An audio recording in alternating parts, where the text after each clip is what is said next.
Welcome to a conference called Music and Theft, Technology, Sampling, and the Law. This conference is put on by the Duke Fellowship in Intellectual Property in the Public Domain, which is one of the various intellectual property activities we have going on at Duke Law School.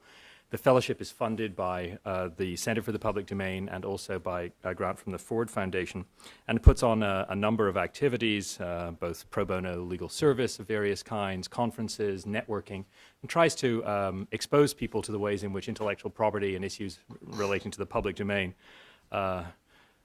go through and interpenetrate and seep into all aspects of science, art, culture, technology, networks, and so forth.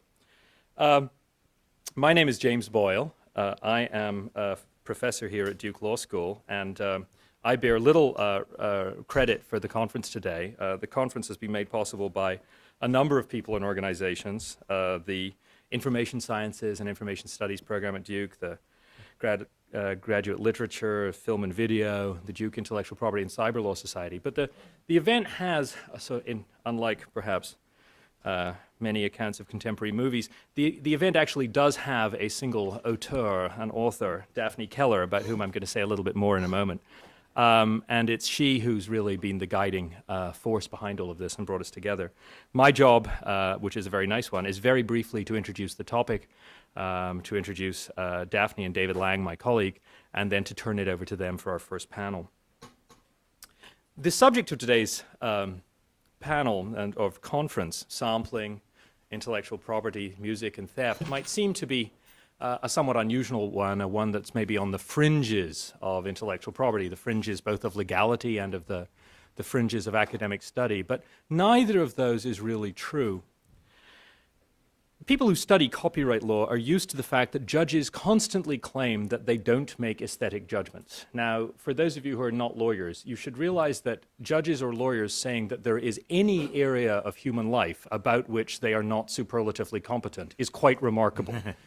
Judges are perfectly happy to say they understand the details of complex medical operations, accounting, nuclear physics, rocket science, but when it comes to copyright, they say, oh, of course, we don't make aesthetic judgments. And in one sense, that's true. The legal system will happily copyright both a good or a bad book, uninteresting or a superlatively beautiful song. But in another sense, it's completely false, and anyone who studies copyright realizes that fact. It's false in the sense that the very categories of copyright, the requirements of copyright, originality, fixation, the idea of a derivative work, transformation, the fact that fair use protects parody but does not protect satire, all of these reflect quite deep-seated aesthetic judgments. It is because we favor original over unoriginal works that we grant copyright protection to one and not to the other. It is because we believe that parodies have certain kinds of values and also certain kinds of needs that we allow the parodist to appropriate the entire of a work without paying for it and do not allow the satirist to do so, although the line between the two is, as you can imagine, very difficult to draw. Our subject today, sampling, is one that brings into full focus this curious nature of the law's claim not to make aesthetic judgments and yet to be deeply implicated in aesthetic judgments. If one looks at the history of American music from the outside, as I do, one might be forgiven for thinking that throughout the history of American music there is the following pattern. A rich folk tradition which develops multiple sources and types and genres of music, borrows from various standard forms, various licks, various runs, various chords. Think of the blues, think of jazz, think of the early days of rockabilly. Those traditions in which lots of people are borrowing from a genre in which there are lots of stock forms and rearranging them in various ways, are then, at a certain moment when they start to become commercially popular, frozen in time, frozen actually in a recording, in vinyl, or now on a CD. Generally, interestingly, throughout the history of American music, this has been the process of taking largely African-American folk traditions and freezing them under the aegis of white artists, but that's a completely different story, which we won't necessarily be dealing with today. But there's this moment at which this tradition becomes, so to speak, seized by the law, frozen by the law, and now becomes a song, a copyrighted song. And there may well be components of that song, although copyright law has a number of doctrines which is supposed to prevent this, which now are attributed to that author, that songwriter, despite the fact that they were culled from a very rich tradition of, say, 12-bar blues or of particular riffs or standard progressions in bebop or what have you. The issue of sampling is one which in the contemporary period shows the clash of various ideas of aesthetics, various ideas of the power and the importance of technology, and various ideas of the law. And it's in the attempt to try and figure out whether or not law is going to maintain its claim to be neutral as to aesthetics, whether or not law is going to say certain kinds of aesthetics are forbidden, that we're engaged in, that's the discussion that we're going to be engaged in today. The person who put this conference on, Daphne Keller, is a senior fellow here at the law school. She's a senior fellow in intellectual property in the public domain. We are extremely lucky to get Daphne. She came to us via Brown University and then Yale Law School. She clerked at the Alaskan Supreme Court. She's also been a research fellow at Wolfson College, Oxford, and taught as a visiting professor at Cardozo Law School. And apart from all of those professional distinctions, Daphne brings a series of interests, an encyclopedic, so far as I can tell, knowledge of various quirky parts of American musical history, a fascination with cultural studies, and a deep delight in the various complex and contradictory webs that the law itself weaves around these subjects. So I'm going to turn it over to Daphne Keller very briefly, who's just going to welcome everyone, and then to my colleague David Lange, a distinguished scholar of intellectual property and one of the founders of the movement to protect the public domain in American intellectual property. Thank you and welcome.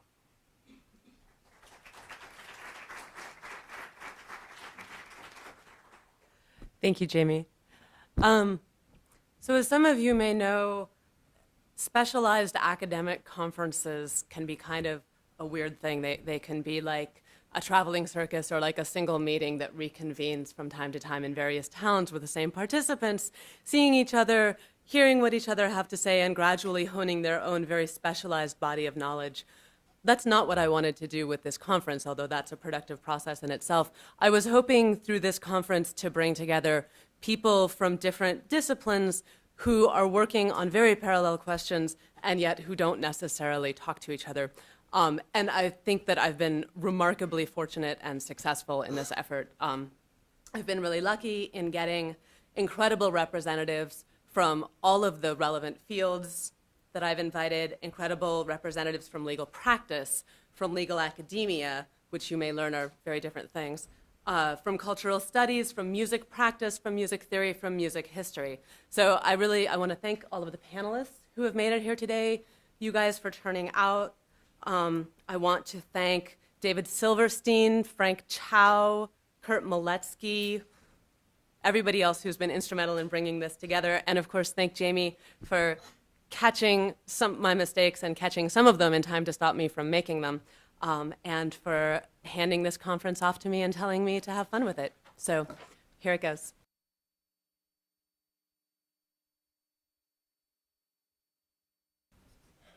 My function is that of a timekeeper, and you'll be grateful to know that it is not necessary, in my view, for me to impress upon you my own views of this subject. I shall merely introduce those whose views you've come to hear and make sure that you don't hear them at too great a length, a matter which I've already privately conferred with them about. We have 4 speakers today, and Daphne will actually serve as the 4th speaker, so that, as I have just advised her, it really is entirely within her hands whether we finish on time or not. She need do nothing but stop at a moment where I say in her ear, Daphne, that's enough, and we'll finish exactly as we are supposed to do at 3 o'clock. We have, however, 4 people whose views you will, I think, be pleased to hear and would be pleased to hear even if we were to have time for them to speak at greater length. We have 2 musicians, and quite rightly, I think, they are going to begin the panel discussion. We have Tim Mandelbaum, a lawyer in a practice in New York that is distinguished for its representation and his, in particular, music clients. I should say, perhaps as a footnote here, that though I've not discussed this with Tim Mandelbaum, the likelihood that he does not consider himself a musician and yet has drifted into music representation is so slight that I assume that at some point in his past He was himself an active musician, and for all I know, he has a gig at the Cat's Cradle this very evening, in which case I shall count on him to let you know at which time and which set you'll want to appear for. It is, in fact, the practice in entertainment law almost inevitably that those who go into it do it either in a kind of revolving door way, sometimes on the client side of the line, sometimes on the lawyer's side of the line, as is, in fact, almost universal in the case of motion picture lawyers, or as is somewhat more the case in the case of music lawyers, are ex-musicians who have decided that the day job, which law began to be, is in fact somewhat more than a day job and something worth pursuing in itself. I'll let Tim talk to you more about that. And Daphne, you've already heard about, so there's nothing that I need say now about Daphne, except that I will count on you to finish in due time. But about our musicians, I do want to say more by way of introduction. Anthony Kelley will begin the presentation this afternoon. Both Anthony Kelley and Scott Lindroth are members of the Duke Music faculty, but they come to the faculty from different backgrounds and different perspectives, I think. I think it's fair to say that. They are, in each case, composers, though their background in composition is somewhat different. One has particularly worked in Afro-American musical traditions, and the other in what I would think of as more conventional orchestral oriented composition. They are, of course, inevitably coming from these backgrounds, or coming in the event to these backgrounds. They are both musicians themselves, and they have, at some point along the way, and I think it will be interesting to hear them tell you how it happened to be, they have come to the digital world in which many of us now live. I'm not among them, but many of us now live, and have begun to make the digital environment a part of their own experience, not only of music, but in giving music to others. And some of what they will be doing today will be of that character. This fascinates me, and I think you will find that the panel itself is fascinating, the more so if I subside and sit down. So without further ado, I'd like to introduce Anthony Kelley, who will speak first, and then Scott Lindroth. Anthony? Thank you, Dave. And thanks again, Daphne, for coordinating all of this. The type of music that I'll be discussing is just a fragment or two to demonstrate how easy it is for even the most superficial, curious musician to access the raw material that a lot of the most popular songs today are made of. And I also want to start by saying this isn't necessarily my own field. I've also more written in sort of the concert arena more than the popular arena. But I've, of course, enjoyed the popular music as much as anyone else who has enjoyed it. The industry, as many people call it, popular music industry, is predicated on ideas of familiarity and of derivation.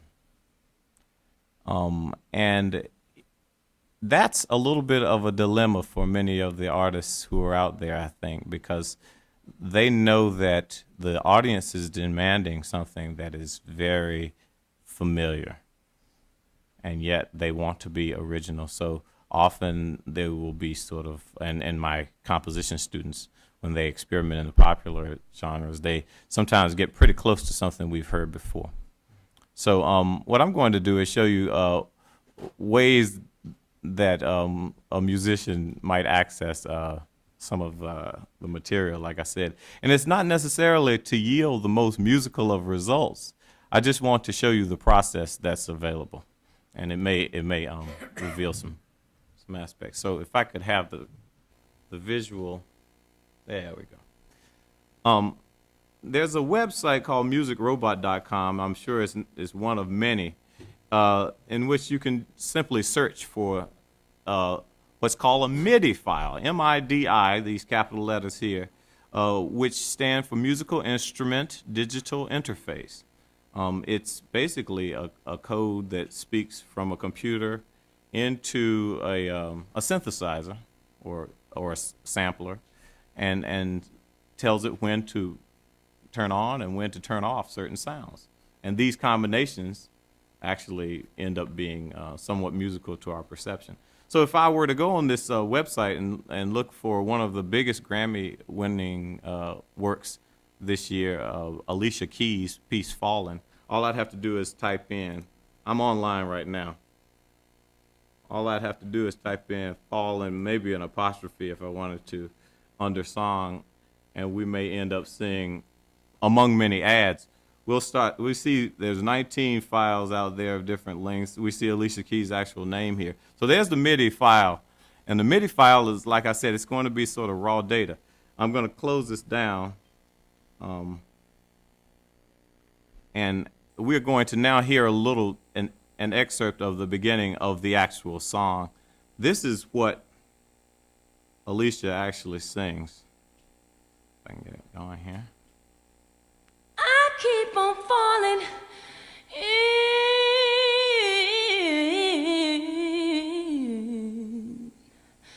in that love with you. Piano and voice. Sometimes I love you. Notice the percussion entering now. Sometimes you make me blue. And there will be more percussion entering. Sometimes I feel good. Yeah. At times I feel used. Now, to be honest, when I have had the opportunity to work with some popular artists, they always talk about the hook, the thing that's going to catch the listener's ear from the very beginning. And I think it could probably be agreed upon that the hook in this case is this sort of oscillating, it's down an octave. That part, in the piano part.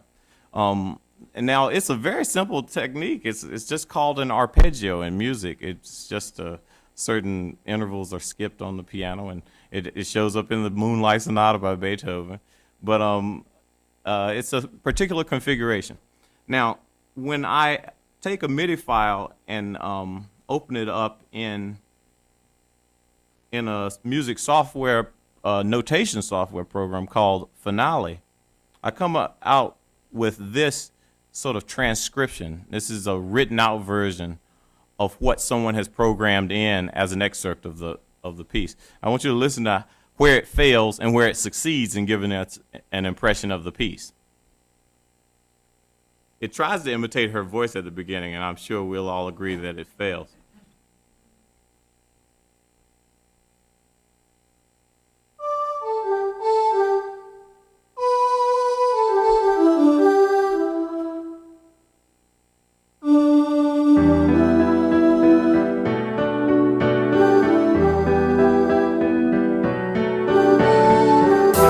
Entering the drums here. Bass.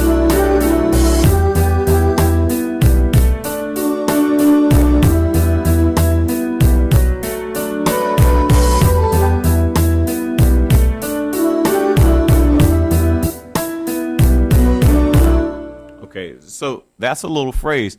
And as we heard it, just so you can hear a little bit of the original again, it's not too far afield once we get all the layers in. Only thing is missing is the soul, you know, the human voice, right?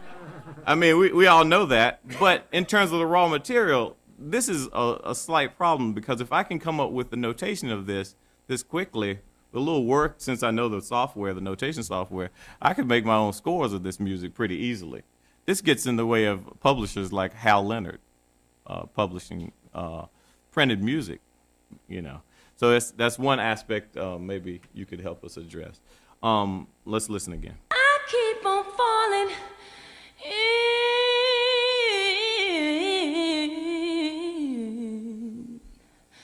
in that love with you. Sometimes I love you. Sometimes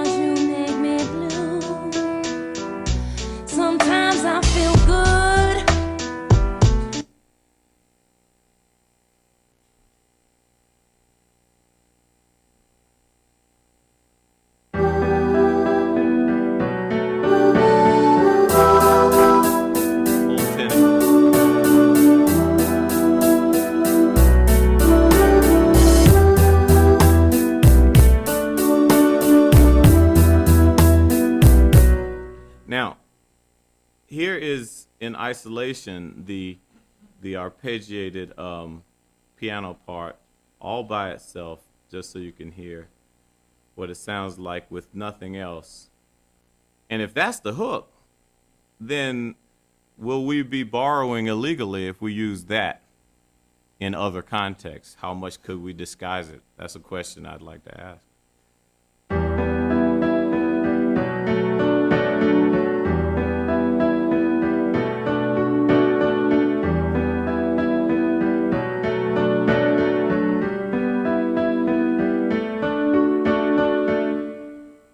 That's the piano arpeggio. So what I did was I grabbed another tune that maybe some of you who've listened to popular music will probably recognize. It's by a group called Blackstreet, and it's No Diggity from 1996. Teddy Riley put it together. Now this is in 4/4 time. It's not in compound meter. Compound meter has these kind of beats. But I'm thinking about rap artists who often combine different layers, and how a rapper does not necessarily have to have the vocal singing part. All a rapper needs is a nice solid background rhythm. And if that rapper wanted to evoke familiarity and grab a little bit of the essence of the hook of Alicia Keys, then that rapper would likely grab a little bit of the piano part. So I just threw it in. It's not a great example, a great musical example, but I just want you to hear like the type of things that could happen this quickly. I mean, this is just opening up files. This was another MIDI file that I picked up from the net.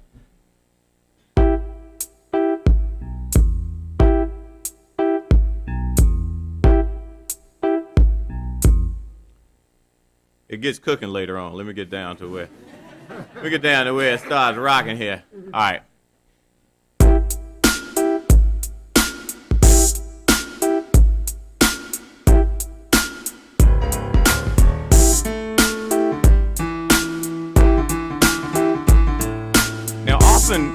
These rappers will use breaks, a break like this, and if they wanted to,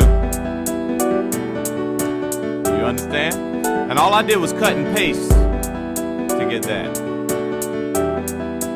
And then they can start hip, a hop, a hippie to the hippie, whatever they want to do. You know, you understand what I'm saying? But it's a nice solid background. And to be honest, the human factor is often brought in with the voice. Samplers and MIDI are used as backgrounds for rappers often, if not sometimes sample sounds within digital perform sort of sequenced a certain way. And Scott's going to cover that a little more thoroughly. But just all these types of combinations, I want you to hear another possible context for that piano riff, and see if you find it recognizable. I used a little bit of the drum parts, and I just played it in just before you got here. Some of the drum part from a piece called The Whole World by Outkast, which is great, a really great new song, which is in compound meter. It's divided into threes. So I just imitated the drum part of that and sped it up a little bit. And of course, it's not, let me get it, so we're playing all the instruments.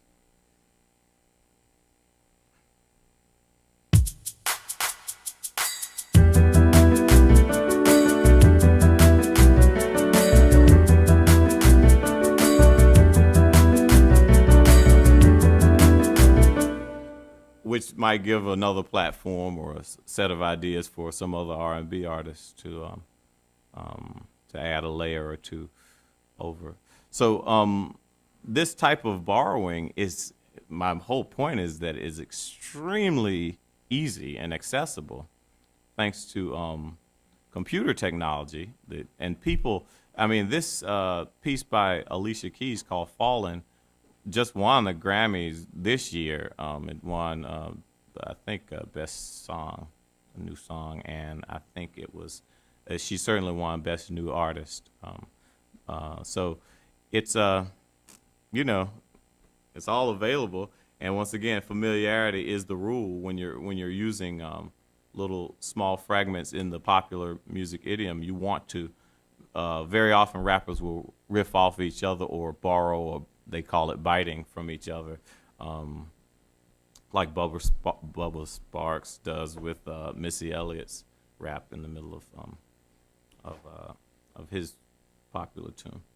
So with a couple of minutes left, I think I'm going to go ahead and still pass it over, because things went better on this demo than I thought they would go. I just imagined myself rebooting, so I left myself 5 minutes. So Scott's going to tell you the other side, which is using real sound, and as it has been recorded, and any of the issues surrounding that. We hope this works. Okay, there we are. Yes, Anthony, of course, was dealing with MIDI files, and you saw the notation program actually displaying conventional music notation that a pianist could play from if they were going to recreate the Alicia Keys song. When you're dealing with sampling, though, or digital audio, you do not see music staffs. You don't see music notation at all. All you see are these, whoops, there they are, these somewhat inscrutable digital audio files, which you cannot tell what notes are being played. This is a whole different way of representing the sound. And I would like to, I'm going to start with just playing a familiar song. This is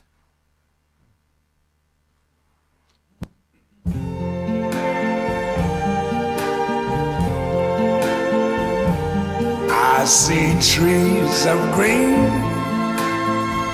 red roses too. I see them bloom for me and you. And I think to myself, what a wonderful world. I'll stop there. Louis Armstrong, of course, singing What a Wonderful World. If we were to try to notate the piece, though, one thing we'd quickly realize is that the melody, and maybe you picked this up already, is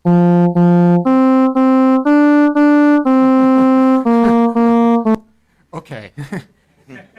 and the thing is, though, I don't know how many of that actually occurred to you when you heard Louis Armstrong sing it, that there's more than the notes that is actually making a piece of music what it is. And I think a lot of early copyright law, if you're trying to demonstrate plagiarism, you would bring in music notation that would show a particular sequence of notes and say, look, it's the same in these two pieces, therefore it's plagiarism. I'd like to make a case that and I don't think it's a difficult case to make, that there's more to it than that, that the sound of Louis Armstrong's voice, it makes it in Twinkle, Twinkle, Little Star into a completely different musical entity. And so what we're talking about is when working with digital audio is dealing with the sound itself rather than a musical notation, a conventional music notation. And so I'm going to try to show a couple of examples where this has been done. Let me go to a very different kind of music. This is a piece, you can see it's a little MP3 of a piece called Mild und leise. I think it's soft and gentle, I think would be a possible translation. This is by a composer who teaches at Princeton University named Paul Lange. He's one of the real innovators of computer music in the 60s and 70s. This piece is from the early 70s. I'm just going to play a quick excerpt from it.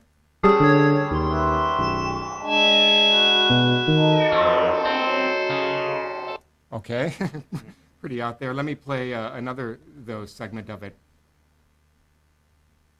If I can get this queued up properly.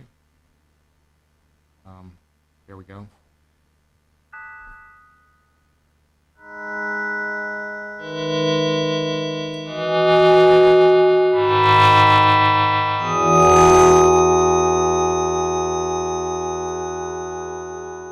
And then it continues. Let me just play that one more time. Maybe some of you know where I'm going with this.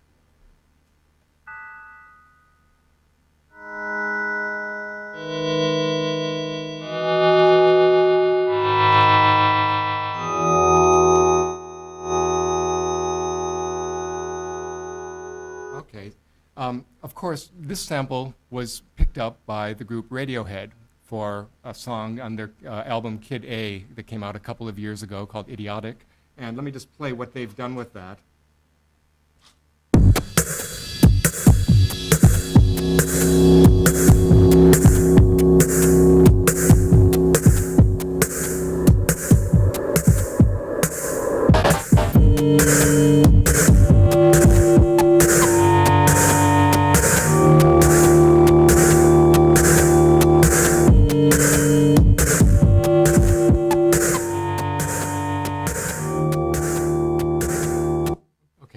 stop it.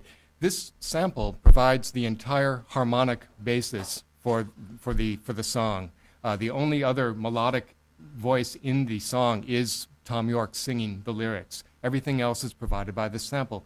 Now, there was a little bit of a difference. I don't know if any of you could tell that it was a little bit lower in pitch.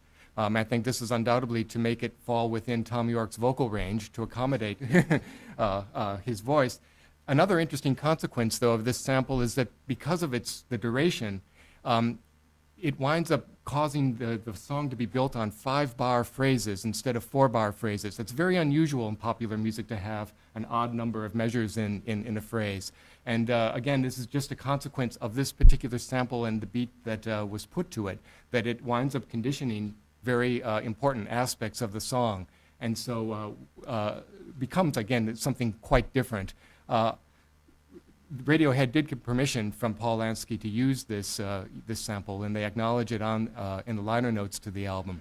And I think Paul was actually very pleased. They discovered his piece in a cutout bin, an old LP that was remaindered at a record store, and they listened to that entire first piece that I played for you, and they found that 11-second excerpt that from that which served as the basis of this song. So again, quite interesting where these samples may come from, how they can be so dramatically recontextualized from the source to the new use that they find in the song.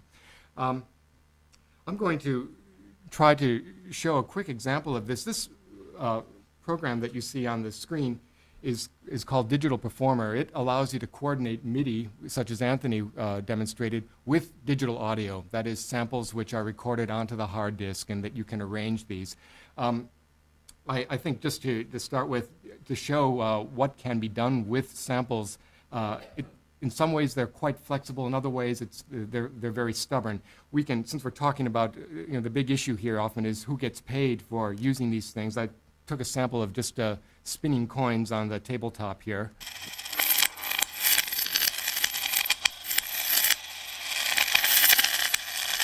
But by re-editing, you can create a rhythmic mix.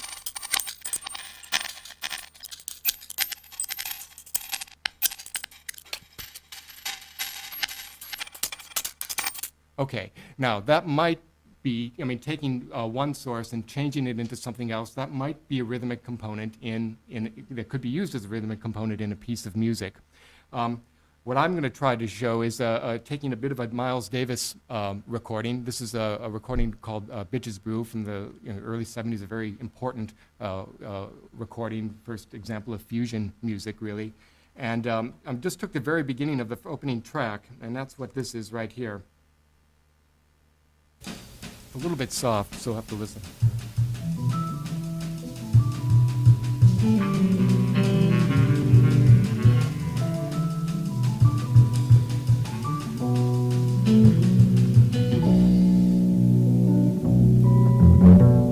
Okay, just that much is what I'm going to try to work with here.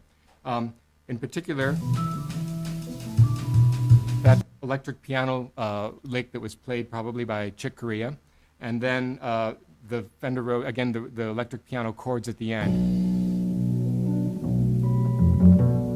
Okay, just that much. And by combining these things with a kick drum, whoops, I didn't want that. Get rid of that. And a snare drum, which I took from the Radiohead song that I just played. I want to show you, actually, one of the menu items on here is import CD audio, so you can put any CD in your drive and then take any sound from that that's on in your disk drive and put that onto your hard disk. And then by combining all these things, again, this is a quick and dirty mix here, but taking the electric piano, some of the drum sounds, and other processing, coming up with this mix. Let me make sure that.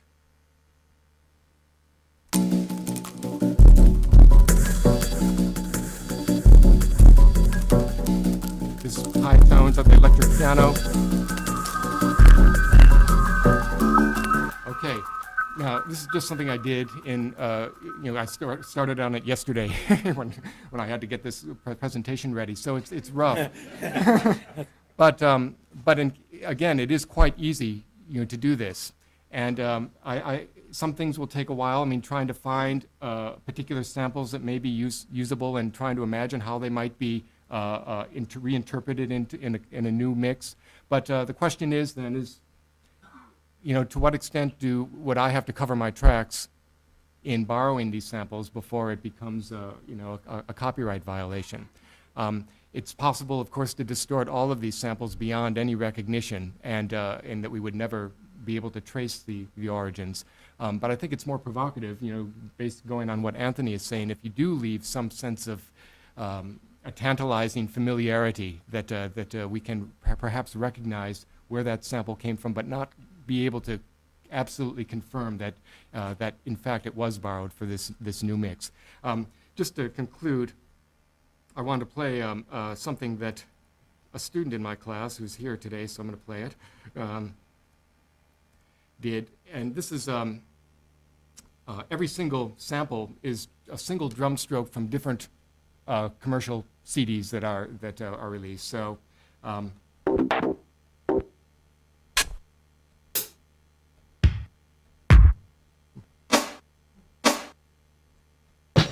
Okay, individual drum strokes. So to create a performance, this is Oz Cuervo, who's sitting up in front here.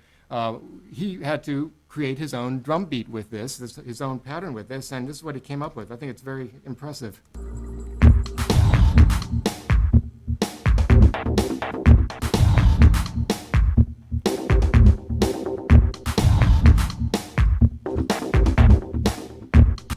Pretty nice, and this is his own performance. It's interesting. We are not looking at musical notation at all. I don't think you're a drummer, are you? No. But nonetheless, being able to, in this sense, virtually play the drums by organizing samples, finding interesting samples from different recordings, and then organizing them to an original mix. I doubt this could violate any copyright law, just because you'll never be able to. It's such an atomized way of being able to put these things together. You can never isolate each individual sound and tell where it's from. But I think it's something that's going on all the time now, that with just a laptop computer and this sequencing software, it's possible to draw on all of recorded music, in a sense, and use that for your own original work. So that's where I'd like to stop.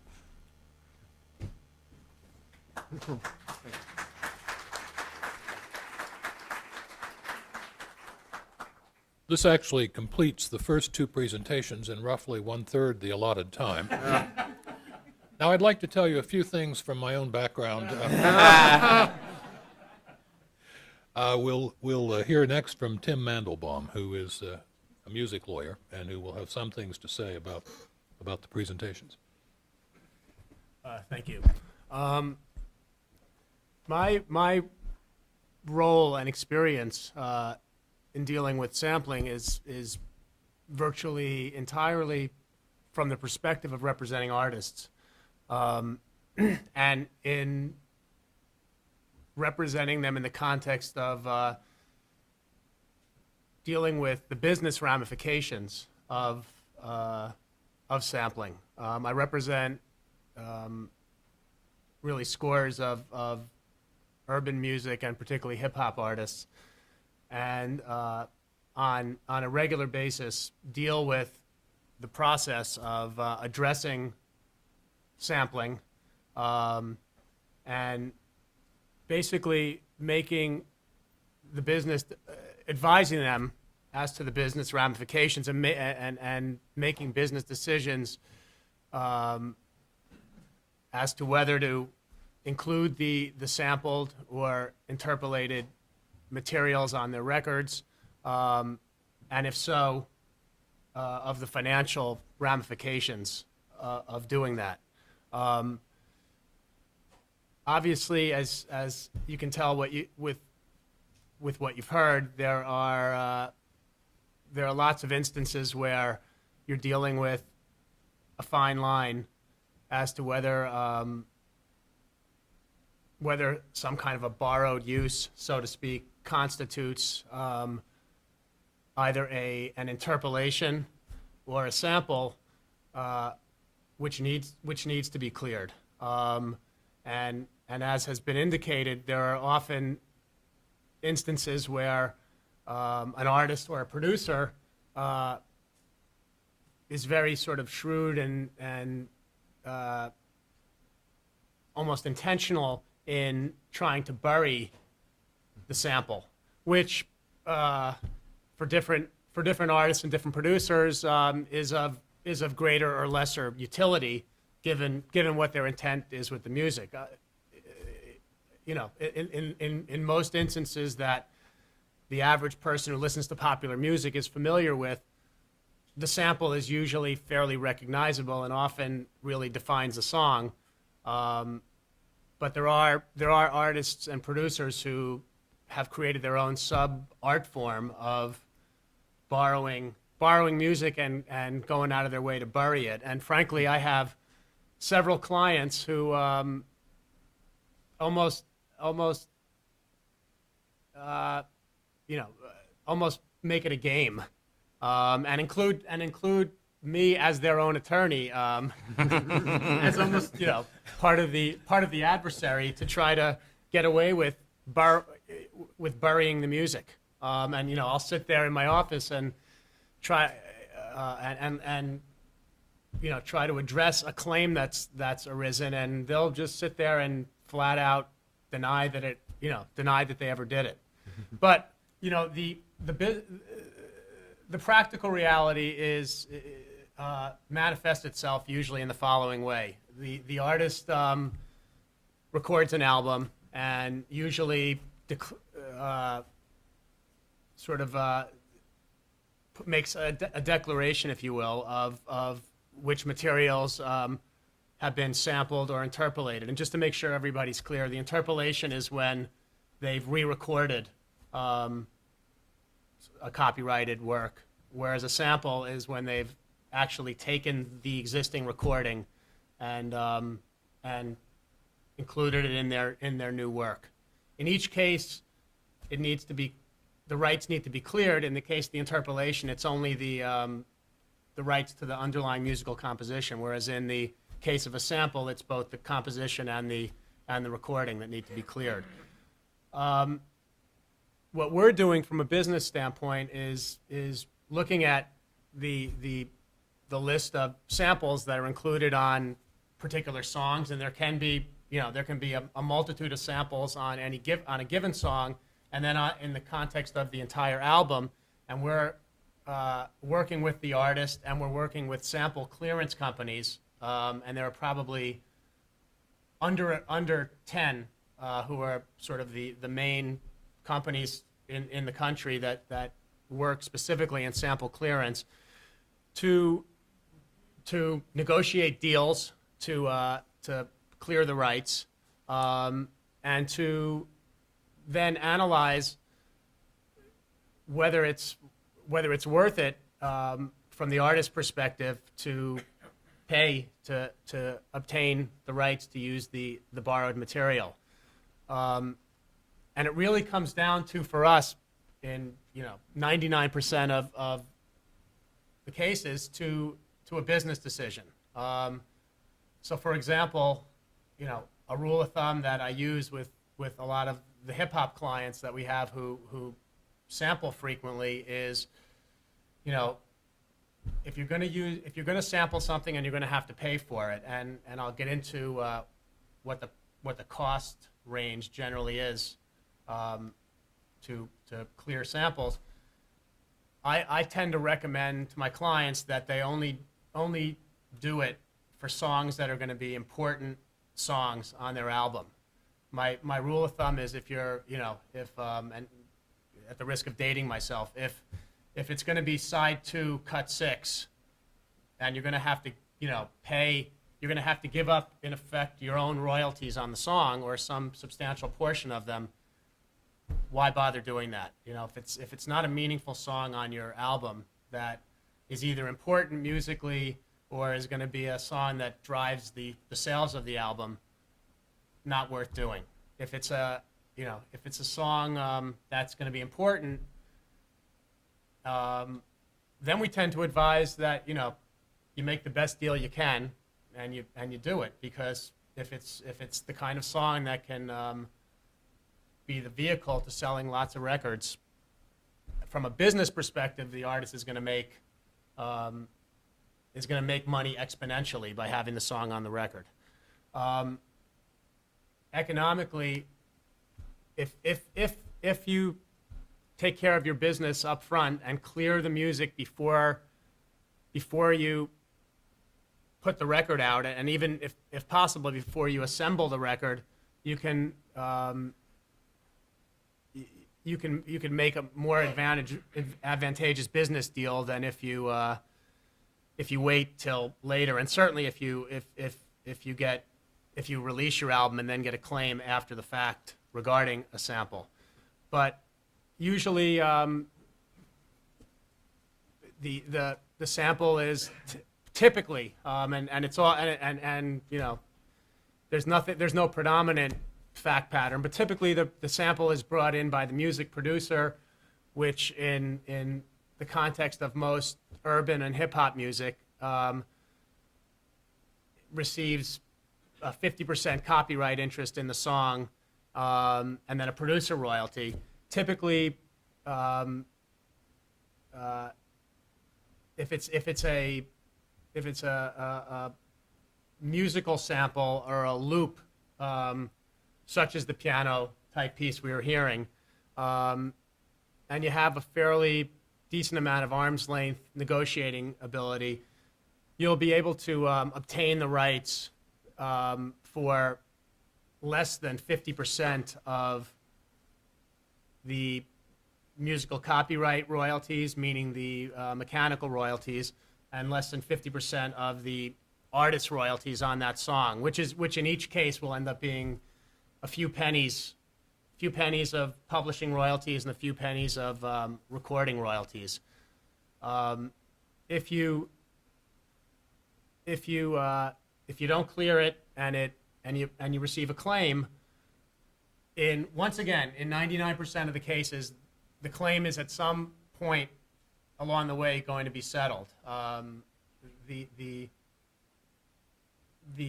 percentage of claims that end up in litigation is small in my experience. But clearly, once you've released your record and you're selling records and you receive a claim, you know, for something that you haven't cleared, your ability to make an advantageous deal is significantly reduced, and you're pretty much put in the position of having to pay, and sometimes having to pay in an amount that's egregious. But you know, from an artist's perspective, you sort of put yourself in that position by not clearing it first. As to how we deal with what constitutes a usage that requires clearance, you know, it usually is fairly obvious. You know, and as has been discussed, if it's something that's just, you know, an assemblage of a lot of individual singular beats, you know, it's something we don't usually attempt to clear. If it's something that, you know, is a string of music, it's going to have to be cleared, and we don't hold ourselves out to be, you know, the experts musically. What we typically do if we get in a sticky situation that seems to be falling right in the gray areas, we'll engage a musicologist. You know, and there are people who, you know, spend a decent amount of time professionally as experts listening to music and rendering opinions. And sometimes, sadly, it rarely happens before the fact. Usually the musicologist is brought in after there's a claim that's been made. But every now and again, somebody is able to advise an artist up front that there's something that's questionable, and you know, if it makes sense, a musicologist is brought in. that's sort of an overview of how we play our role in the context of at least our practice, which is largely a artist representative transactional type practice. This sampling comes up. It's an everyday fact of reality for us. We sort of deal with it very pragmatically in the way that I've just discussed. May I ask a question? Sure. When you said a string of music, then is there some defined time period, a number of seconds that would constitute that string? I'm sort of wondering if there are any published standards that way that could be used as a rule of thumb for somebody who wants to sample. I think there's some case law on it, but I think it's a little bit all over the map. Excuse me. I've seen, we were talking at lunch earlier. I mean, there have been situations where there are certain types of, rhythmic snare beats that, and we were talking about some old James Brown stuff that whoever owns his, the copyrights to those recordings, and to the publishing have kept themselves alive financially by virtue of the fact that those couple of beats strung together have been used over and over and over again, and they've aggressively gone after them. As a rule, it's something that somebody who's not much more than a layperson can listen to and sort of say, yeah, there's, I recognize something going on here. And like I said, we sort of defer to musicologists, when it gets sort of sticky. Actually, we have some further presentations from Scott and Anthony that we will turn to, but I think it makes some sense to take questions and answers, or questions for and answers from Tim on this particular presentation, because these are, though they're related, they aren't the same thing. Let me, before I take some questions, just very quickly sketch in some background to the kind of practice that Tim engages in. We're talking about an area of music law in which there are some basic rules that could be articulated, and they form a background for what it is that Tim is deciding. Here's the way the law works in music appropriation. There is a rule which says that you really sort of take two passes at music appropriation. You ask first whether there is any appropriation at all. This is from a copyright perspective, you understand. Whether there's been any appropriation at all. If there has been no appropriation, none at all, then there's no further inquiry. And this is true even if, in some sense, the two musical pieces may sound very much alike. But, and in deciding that question, you really would turn to the kind of expert advice that Tim turns to when he engages or consults with a musicologist, someone who can tell you in an expert way whether or not there has been some sort of appropriation. But that's not the end of the inquiry. The inquiry then proceeds next to whether or not the appropriation is substantial enough to be actionable, and it's really that judgment that ultimately, I think, drives Tim and his colleagues, partners, and clients in deciding which way to have the business decision cut. In litigation, which Tim has said he very wisely stays away from, not least of all because if he loses, his clients pay not only his own legal fees, but routinely the legal fees of the people whom he faces as adversaries. If he does go into litigation, though, the way the litigation works roughly is that the musicologist's expert opinions will be heard on the first question, namely whether or not there's been any appropriation or at all. But on the second pass at the inquiry, whether the appropriation is substantial, then the rule tends to be, this is not universally true, or more exactly, it's not applied in exactly the same way from what some call the right coast to the left coast. But the basic rule is that in that second inquiry, has there been a substantial taking, a substantial appropriation? Expert testimony is not received at all. So you can see some of the dynamics that lie behind these judgments that Tim, his clients, his colleagues, and so forth are required to make. Now, here's the interesting thing, and some of you may want to pursue this with Tim, as I hope you will.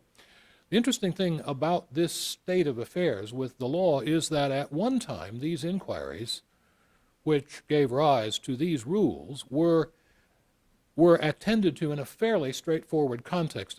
I was only joking earlier when I said that I would say something about my own past, but I will briefly now, because it bears directly on these questions.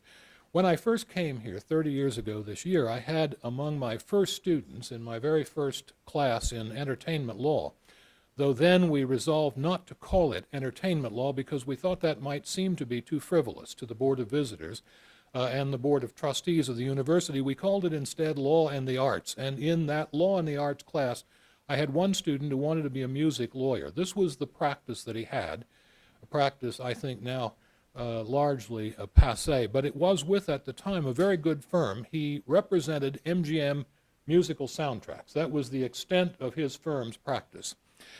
And it was in that context that he made what I think to be one of the earliest successes among all my students since I've come here, while attending a presentation, a performance of the musical O Calcutta.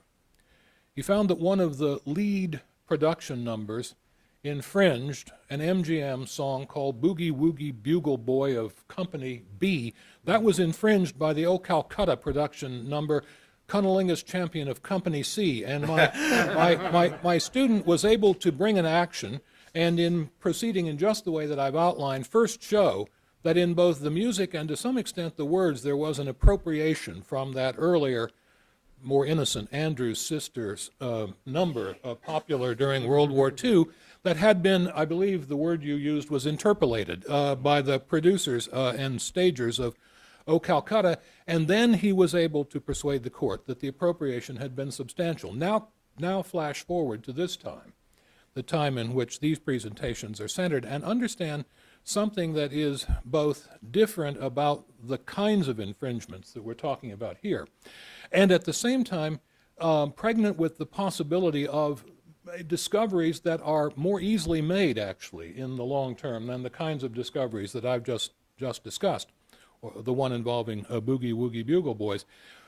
There is a rule, as you know, that whatever can be programmed in can be programmed out. Whatever can be done with the kinds of programs that you are using can also be discovered in due time with the kinds of programs that you're using. When you read recently that Stephen Ambrose, for example, and Doris Kearns Goodwin were discovered to have appropriated substantial parts of earlier works, that was a discovery that wouldn't have been made 20 years ago. It was made only because, by the application of computer programs, it was possible to compare earlier works digitally and to locate material that had been appropriated, material that would otherwise, I think, have gone undiscovered, as indeed it had gone undiscovered. Just the same thing now may take place with the kind of musical sampling that you are presenting here and discussing, and the question then will be whether this rule of law, this sort of two-step rule of law in which we engage musicologists to analyze whether there's been any appropriation at all, and then turn to a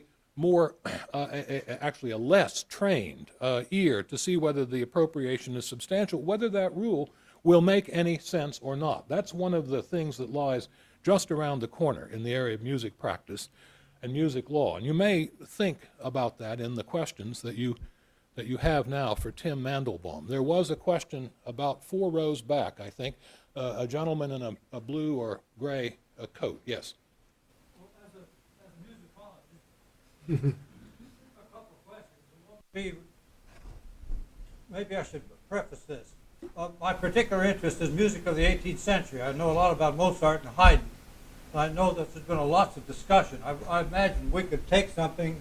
You may know Mozart and Haydn, but I'll bet you we could find something that nobody in this room would be sure whether it was Mozart or Haydn who wrote it. So it's been talked about a whole lot, and no conclusions have been reached except there is this, and there's this, and there's this. My second question is, to whom do you turn? You were looking for a musicologist. Do you have a special musicologist that you check in with, or you have a team of musicologists? And do you have a card? Tim? I'm not sure I understood the first question. I don't know if I understood the first question. Well, actually, the first was not a question. Oh. I didn't say. I should have said. No, I should have said. I wanted to say this, and here's the question. Okay. Okay. But I think it's an exceedingly difficult thing as a musicologist. work on this problem in another much broader sense. And I think it's a very difficult thing to deal with. And I think a lot of people here who know about music of the 18th century, particularly Mozart, are likely to say, yeah, that's a problem. Yeah, that's great. Otherwise, but I think I mean, you would probably be better to speak to the dilemma of the musicologist than I would. the real question is, do you have people that you turn to, special people? That Yeah, there are, you have a whole stable of people. I guess there's sort of a coterie of people that we've come to, feel comfortable in dealing with. Principally in New York and Los Angeles. Yes. Without splitting hair further, and it would be hard to follow up on cunnilingus, period. It seems to me that there's one crucially important piece to add to the distinctions you were making a moment ago with the use of digital sampling, which is it entered in the element of the mechanical license and the licensed recording. And this is a very different phenomenon than, say, cases like the My Sweet Lord case with George Harrison, or the long-standing and fascinating case, going back to some of the comments Jamie made initially, regarding John Lee Hooker over his rights to the chordal progression and the sound associated with him in Boogie Children in 49. But the fact of the kinds of larger, the more recurrent kinds of practices we've been talking about so far today really go back to the fact that we're referring not so much to anything score related or performance related, but something that has origin in a recording and in something which brings in the issues of mechanical licensing and mechanical rights. And that is the most important in, I think, the larger legal context, substantial difference in sampling infractions and other forms of infraction of copyright law as referred to authorship. Tim, do you want to comment in response to that?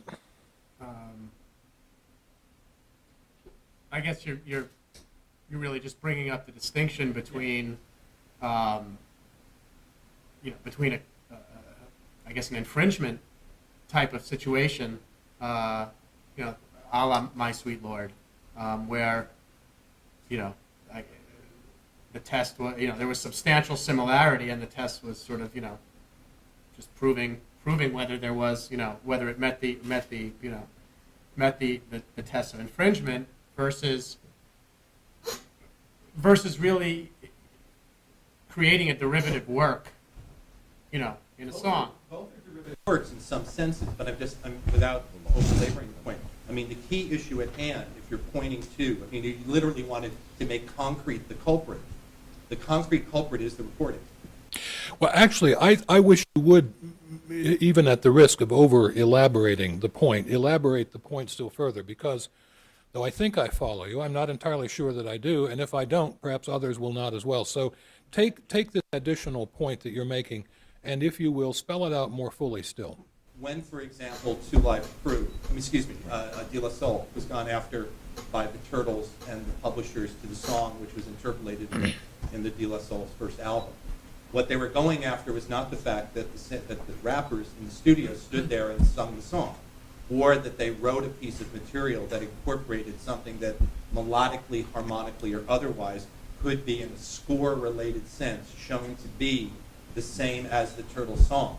There was a specific digital interpolation of the actual recording of a song by the Turtles in a recording released by De La Soul, so that if in fact in court, one wanted to point, and make literally concrete who was the culprit or what was the culprit at hand, you would in effect have to literally hold up a record and say, this is what was taken from us. I mean, in that, I'm just trying to point out in sampling and sampling infractions, that's really the important key element. Let me see if I can restate your point in two ways that seem to me to both follow from your observations. The first is that in a kind of evidentiary sense, what one has now with this kind of infringement or potential infringement is something more nearly approaching a lay-down hand on the appropriation than is the case in the older kind of infringement typically. That's one of the points that I think you're making, and that's certainly true, that you can, if you can find the smoking gun, and presumably you will, then you will find that that smoking gun smokes more readily and more permanently than somebody's memory of something done in the course of a performance or somewhere else. So far, so good. There's a second point that you may or may not have meant to make, but I think follows as well, and let me try this out on you and have your reaction to it. It is this, that when one falls back, as in litigation, you always do, or you do if you can possibly bear to do it, there is always the problem of a Rule 11 sanction or a loss in which you run up more fees for your adversary than you wish your client to pay. But generally speaking, in these kinds of cases, you fall back sooner or later on a fair use defense. You raise the point that, yes, there may have been some taking, and perhaps even in some sense the taking may appear to have been substantial, but still in the circumstances lining out the 4 mandatory factors that the copyright requires a court to consider in judging fair use. This surely was an example of fair use, all things considered. Your point could be, and I suspect in your mind is, that this sort of appropriation, the kind of appropriation involving the mechanical manipulation of the earlier work, is less likely to be seen in the aftermath of all of the litigation as eligible for fair use than would be the more transient, less easily shown form of appropriation earlier on. You may not agree with that. I sense that you have some reservations about it, but it occurs to me that that's right. And so if we must, we can just agree to disagree, because I think it follows from your point, the first point, and I think you're right on, I would say on both counts, but you may only be willing to see that you were right on the first point. Yeah. Okay, yeah. I think one clear distinction, and I raised it really casually as I was talking, is I called it the distinction between a sample and an interpolation. The sample is sort of the no-brainer. The sample is, excuse me? Right. Somebody simply lifts the existing, mechanically produced recording and appropriates it on a new recording. The interpolation, and frankly, what a lot of artists use for a couple of different reasons, is the more gray area, because it's when they go and re-record. They create a new recording of an existing copyright, and one of the times it happens, going back to what I was talking about, is if for some reason the artist can't obtain a license to use the recording. I've on many occasions seen the artist go back into the studio and go and re-record the piece they want to use. And the result, once again, from the business vantage point, is that they only have to clear the rights to the song and not to the master recording. So, yeah. Jamie, I think you were next. I found the presentations fascinating, particularly the mixture of the musical presentations and the commentary. And as someone who teaches intellectual property law, what was fascinating about Tim's presentation, and this is doubtless appropriately humbling for law professors, is how there was basically no law in it. That is to say, there were a series of practical decisions which were being made. The assumption seemed to be that you paid for everything. And the main way of not paying for something was having people not find it. So that it was, in that sense, you're thinking, well, that's fascinating and useful, but then if that's right, then what's the lawyer for? I mean, all you need is either the person to disguise the sound, or you need the music clearance companies. And we just sit there and tell them what their downside is. Right. It may be, and indeed that may, for the reasons that David mentioned, be frequently the right approach. But let me sort of lay out for the people in the audience who aren't lawyers, and I think maybe, or who don't have a background in this area, it would be, there are a couple of things that people have said that I think would be, are either mistaken as to what the law is, or should be mistaken as to what the law is, although currently they're not, sadly. Copyright law does not, as a couple of things that are said might lead you to believe, Copyright law does not make it illegal always to take some fragment of what somebody else has used. That is not the law.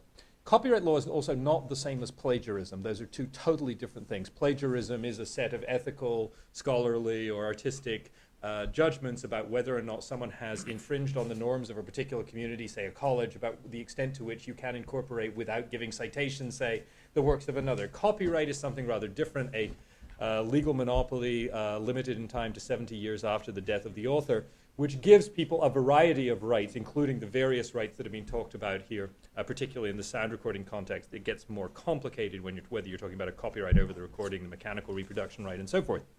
So that's the first point. Copyright plagiarism, not the same thing. The question of whether someone should have mentioned, oh, I got a lot of this from someone, as a moral matter, and the question of whether or not it's a violation of the law, we should separate those two in our discussions. They're not the same thing. The second thing that I think is worth noting is that copyright law should, and sometimes does, take as much pains to tell people what they can take without paying for as it does to tell people what they may not take. And from copyright, you might think of copyright, as I like to think about it, as Swiss cheese. The holes are just as important as the cheese. The stuff that you're free to do without payment, without the law being able to tell you not to do it, is just as important as the stuff that you aren't free to do. So from that point of view, there are at least a couple of doctrines, and I suspect that Daphne is going to deal with some of these in her presentation.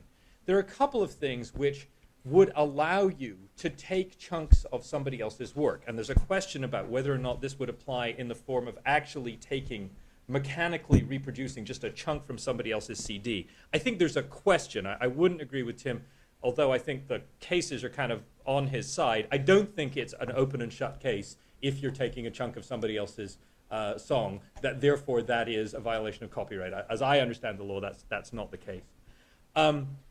So there are a couple of things that in copyright doctrine that would allow people to copy something. One is fair use, which David mentioned. So that, for example, when Two Live Crew took Roy Orbison's song Pretty Woman and turned it into a ballad in which it was a big hairy woman who was asked to let me and the boys jump in, and as Justice Souter, writing precariously about the joys of rap music, something that Supreme Court justices are somewhat ill-equipped to do, said, from the plaintive man talking about the delights of romantically watching someone strolling past on a summer evening, we get a bawdy ballad celebrating the delights of anonymous sex and the freedom from paternal responsibility.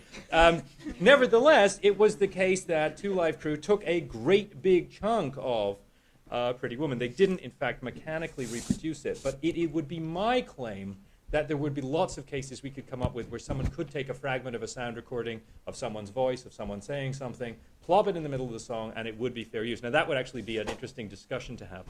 There are also some other doctrines which might be worth talking about later.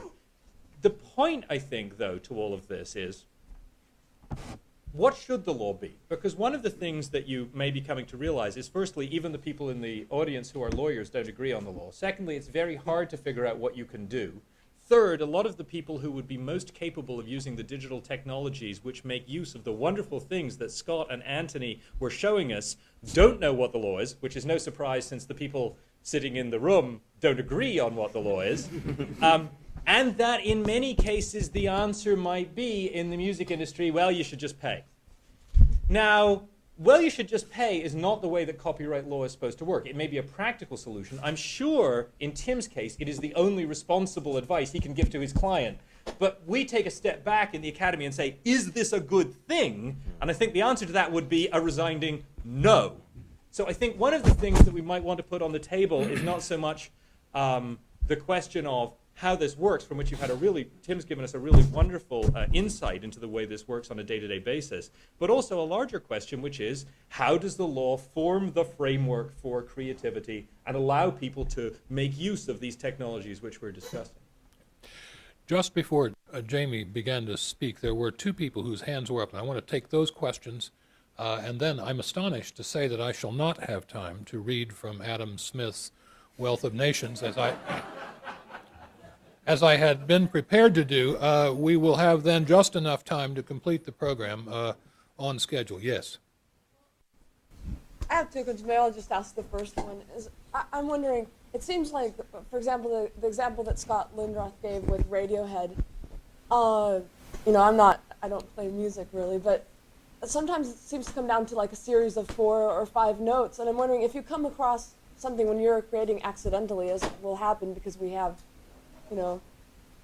patterns that emerge, in taking something like this to court, do you have to prove that there was an actual use or intent, or is similarity enough to prosecute someone? Well, obviously, there's a distinction between actually lifting the recording.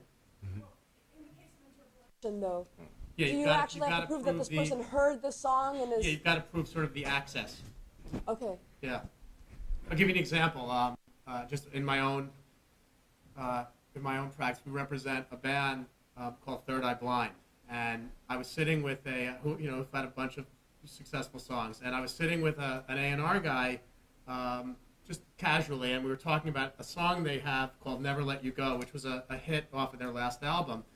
And the guy says, "Have you ever listened to the basic chords?" And he said he's just playing "Sweet Jane" by Lou Reed. Mm-hmm.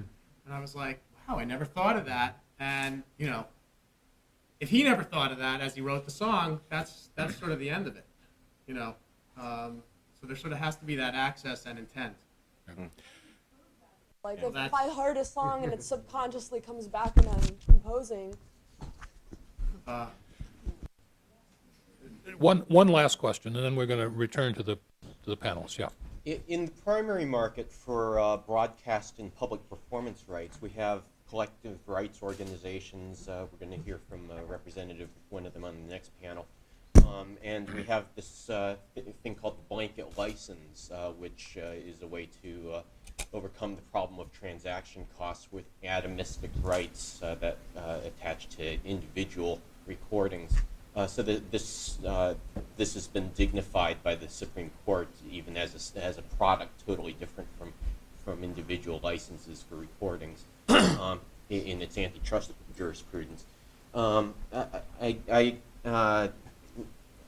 gather from Tim's comments that that this is not the norm that has emerged in the even more atomistic market for mechanical rights or sampling rights, and I'm wondering if he has any thoughts as to why that is, why that norm hasn't emerged, and secondly, if such a norm did emerge in the future, and so there was a blanket sampling rights license that you could get, whether that would sort of affect the advice that do you mean if there was some kind of a blanket license to just that would enable you to sample whatever you wanted, and the rights holders would be paid in some kind of a centralized. So the ASCAP blanket license includes within it sampling rights. So you just the artist signs over. The ASCAP license encompasses certain types of performances of music, not the determination of whether that piece of music, which embodies sampled material, can be. Sure, but let's say the norm changed and ASCAP got into the sampling license business, and Are you arguing that there ought to be such a way to clear? Well, if there's a problem with atomistic and the difficulty of negotiating these I think there's somebody who wants to respond. Yeah. May I, David? Yeah. My name is Fred Koenigsberg. I'm on the second panel, and I'm in the happy position of being ASCAP's general counsel. So I appreciate your question. First, there's the narrow lawyer-like answer to it, which is just what Tim was saying. Not only does ASCAP not have those rights, but ASCAP, because of the consent decree that it has entered with the government, is not able to get those rights. But leaving that aside, let's assume that changed, because that's really the core of your question. I think the reason you haven't seen a collective licensing organization established there is because there is a difference, a qualitative difference, in the licensing of the rights that Tim is talking about, the rights to use a sample, as opposed to the rights to public performances of music. Public performances occur in the billions, millions, if not billions, every day. And they're all of, the only practical way you can license them is through a collective license that in essence equates the value of all of them, at least in some ways. When you're dealing with samples, however, as Tim mentioned, there is a wide range of different values ascribed to the different samples. It can be a very wide range of what is negotiated.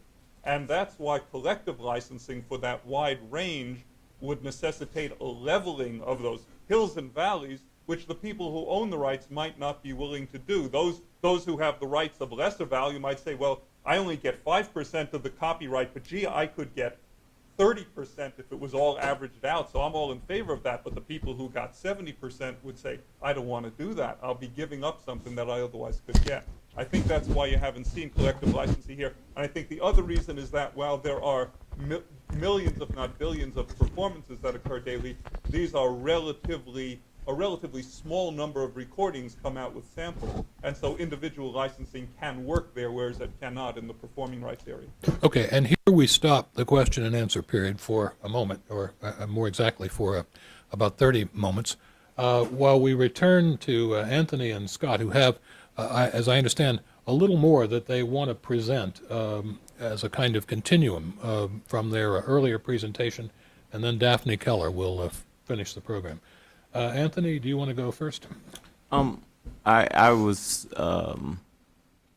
see that the main focus is on the literal sort of borrowing of sound that has been recorded, but I think it might be worth reminding everyone that with a better synthesizer, you're going to get closer and closer to the real thing. Well, if it's MIDI, you can really get quite close to the original.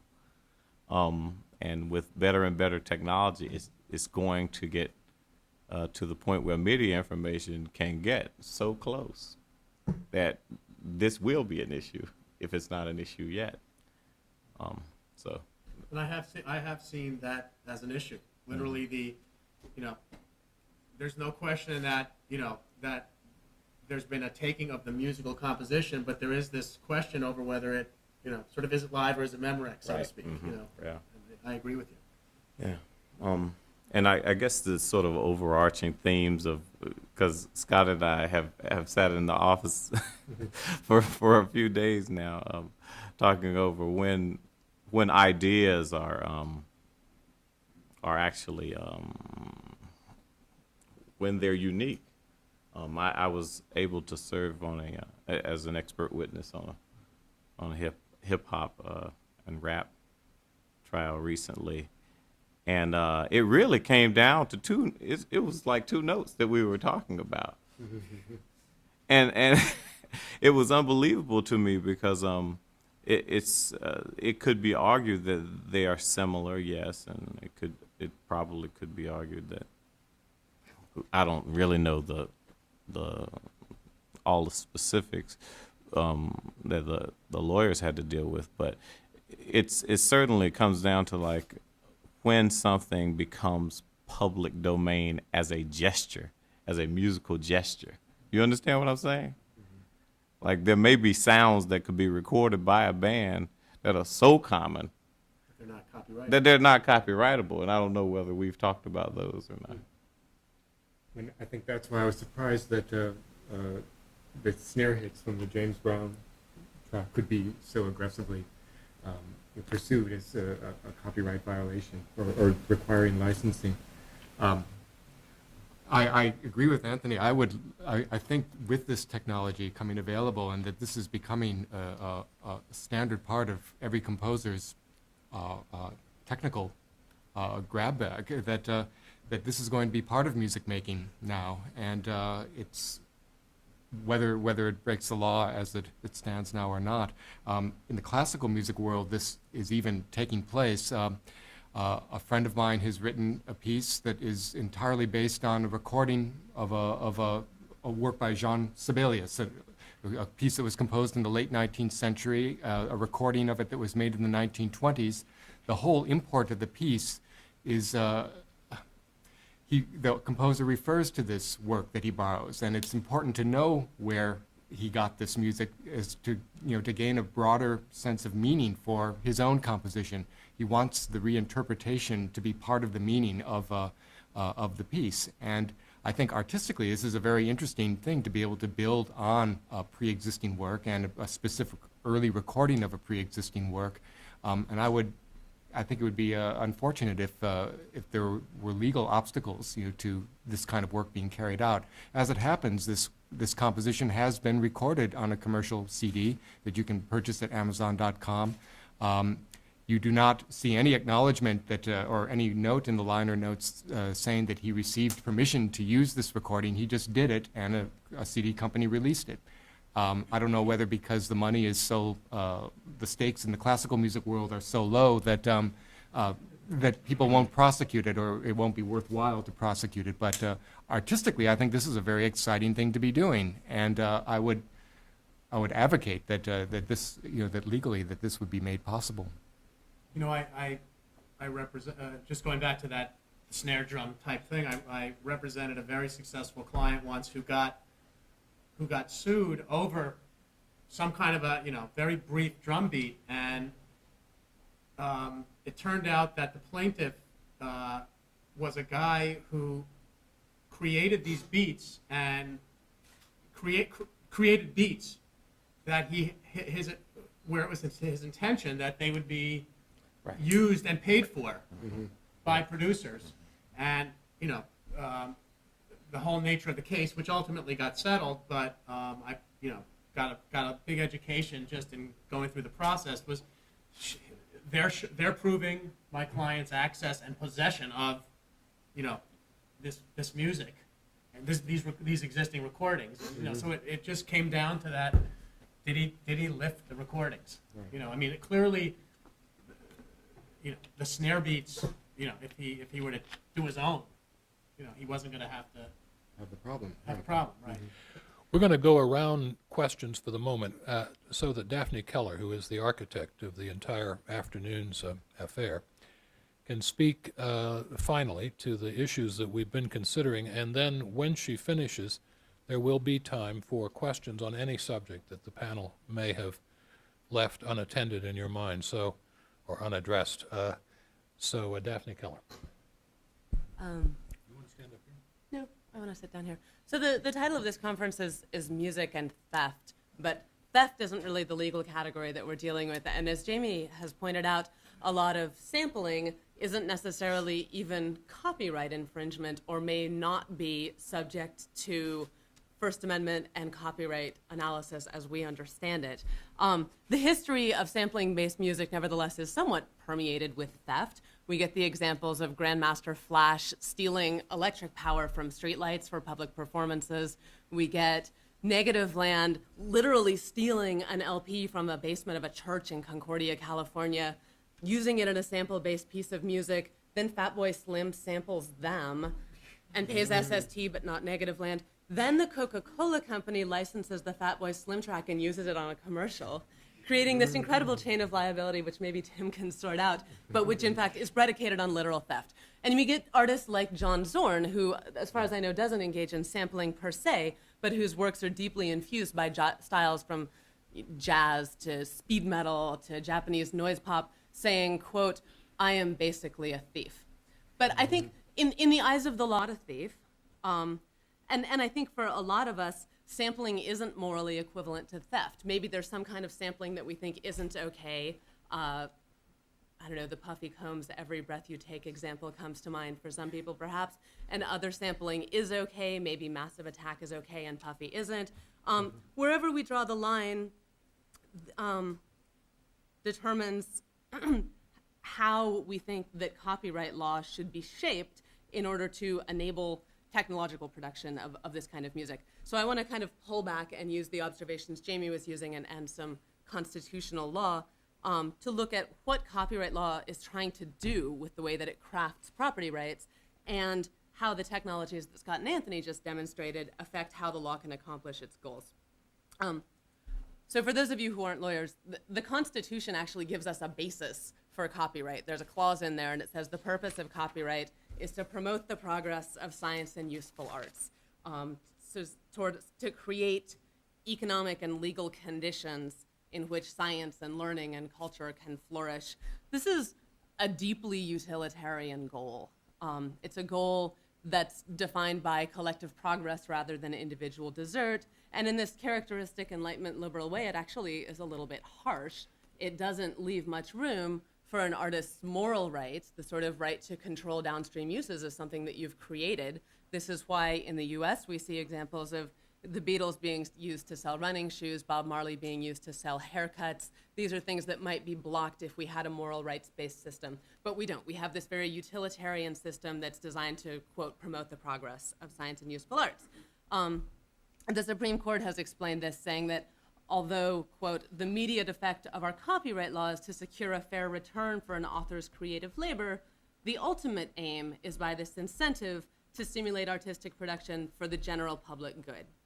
And part of the way that the law protects this general public good and the interest in cultural progress is by turning all creative products into raw materials eventually to be used for subsequent creation down the line. So all copyrights expire. Everything will eventually, really eventually these days, become available to be raw material for subsequent creation. And in addition, even right when the work is made, when the copyright is new and fresh, there are certain rights that are still automatically handed off to the public and that the author doesn't retain. So in one 19th century case involving Harriet Beecher Stowe, the Supreme Court explained, when an author has given his thoughts, sentiments, knowledge, or discoveries to the world, his conceptions have become the common property of his readers who cannot be deprived of the use of them.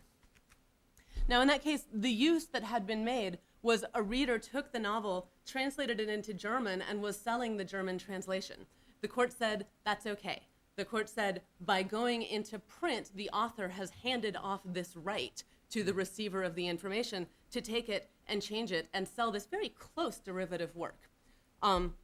This isn't the way that we do it now. We have a very different legal culture, and the rights of authors and creators have expanded greatly to stop other people from making secondary or derivative or related uses of a work. But we do still have some rights or entitlements that are reserved to us as sort of consumers of culture who process the culture, turn it around into something new, and pass it on again. One of these is the doctrine of fair use, which Jamie talked about before. This was behind the Two Live Crew case. The advantage of that doctrine is it's got this really complicated 4-part test and like some examples of what counts as fair use. And the test asks both about whether the new work is culturally transformative and producing a new interesting thing, and also about whether it displaced the old work in the market. So it allows judges to do this inquiry that's about culture and about money at the same time. And these cases inevitably are about culture and money at the same time, so that's useful. The drawback of the fair use doctrine is that it's really expensive to litigate. Very few people actually go to court to carry out fair use cases. So for example, when Negative Land, who I mentioned before, got sued by U2, their label SST Records settled really quickly, even though Negative Land wanted to go to court and like fight out this fair use issue. I want to highlight one little thing about fair use, which is even though it's generally conceptualized as coming out of the copyright clause, we should be aware of that there are First Amendment concerns playing out here as well, right? If the law really said you can't quote someone to criticize them or you can't make a parody, that would be a First Amendment problem. So that's sort of a background concern lurking here. So fair use is one way that the law lets us engage with and recycle received culture. Another limit that I want to highlight here is one that's come up in this discussion a little bit, and which relates to the theme of this panel because it's something that emerged with emerging technology. There didn't used to be copyrights in sound recordings, obviously, because there didn't used to be sound recordings. When sound recordings did emerge as a technology, it took the law a long time to deal with them at all. But eventually Congress crafted this kind of weird compromise where there's one copyright in the composition and a different copyright in the sound recording. And the thing with the copyright in the composition is the author can't stop you from recording new versions of the composition under most circumstances. There's a compulsory licensing system and you can just pay a preset fee and it's very streamlined and the author does get paid. There's a reward system, but there's no break on members of the public being able to reuse the composition. So I want you to bear that in mind as sort of a model of how you can work a compromise between secondary authors who want to come along and do something new and original authors who want to get paid for their work.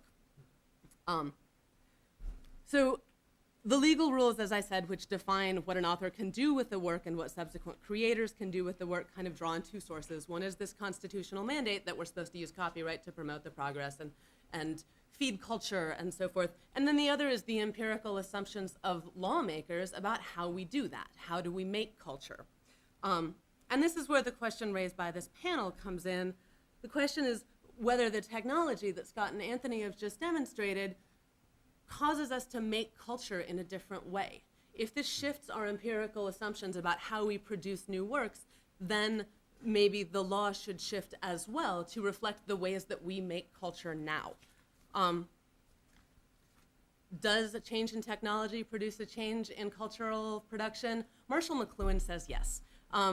Marshall McLuhan is often dismissed as a crank, and he kind of was, but he also made some great points about how the technology of our communications media shapes how we understand and use information.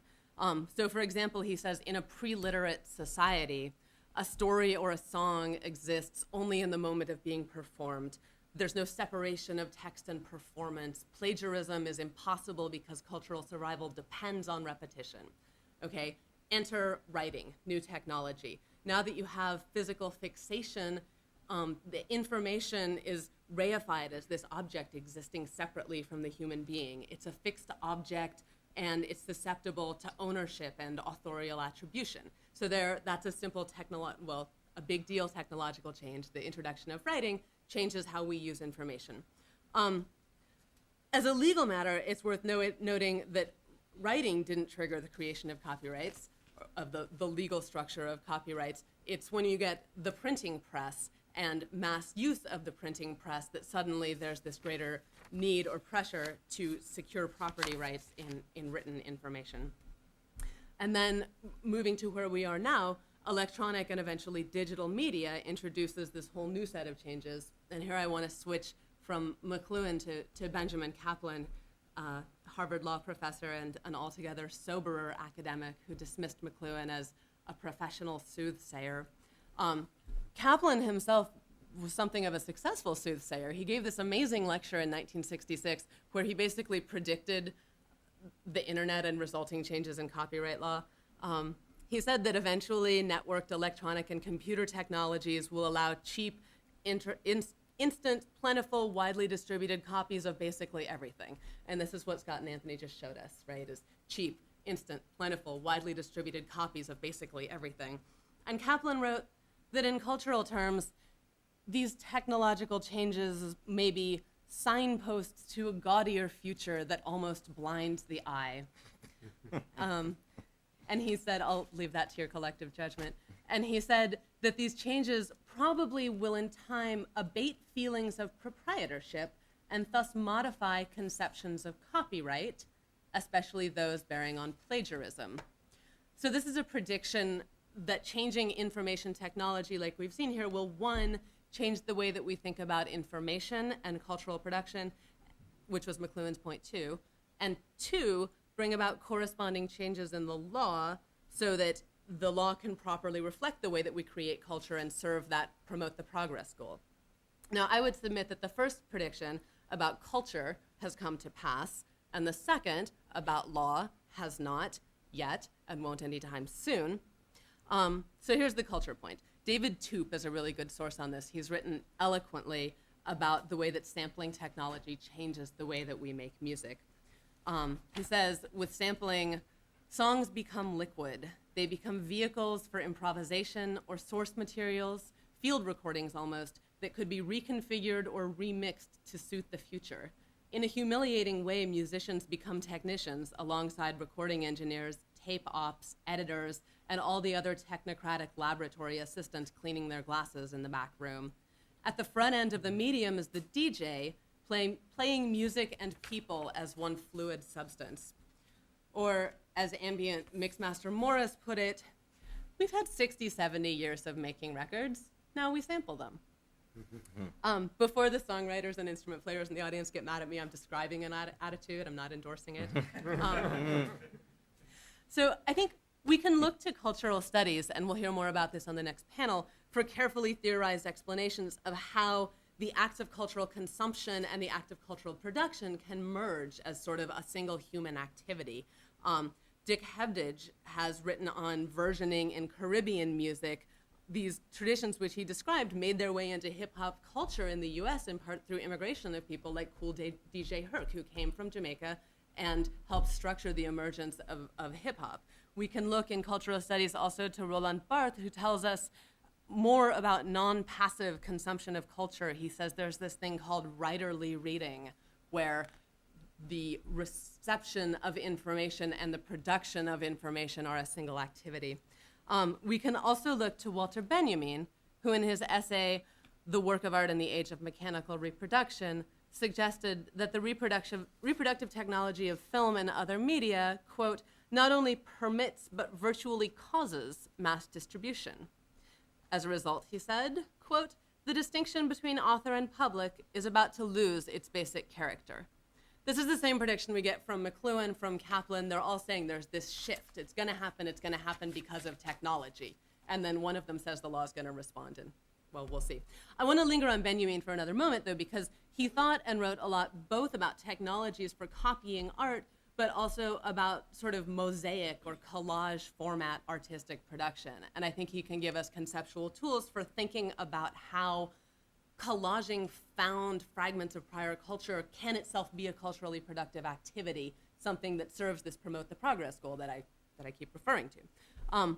Benjamin's own major uncompleted work, the Arcades Project, was predicated entirely on sampling. It was a sample-based textual project of sort of fragments of poems and advertisements and signs he saw in shop windows and et cetera, bits of the culture around him. He wrote to a rather skeptical Theodor Adorno that his plan was this: method of this project, literary montage. I needn't say anything, merely show. I will purloin no valuables, appropriate no ingenious formulations, but the rags, the refuse, these I will not inventory, but allow in the only way possible to come into their own by making use of them. In Terry Eagleton's description, the mosaic model of the Arcades Project is a construction of a history and politics which clings tenaciously to the fragment, the miniature, the stray citation, but which impacts these fragments upon each other to politically explosive effect. So drawing on Benjamin and oversimplifying inevitably, we can derive at least two separate explanations of what exactly is new and creative and useful about sample-based cultural production.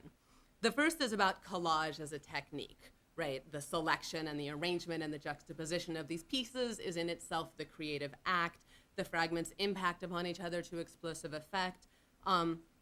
This is exactly what artists like Negativland and Canadian plunderphonics practitioner John Oswald tell us that they're doing, is engaging in this collage mode artistic production. And you can sort of cite the history of visual collage and the arts and the pedigree that it has as further theoretical justification for why this is new and interesting.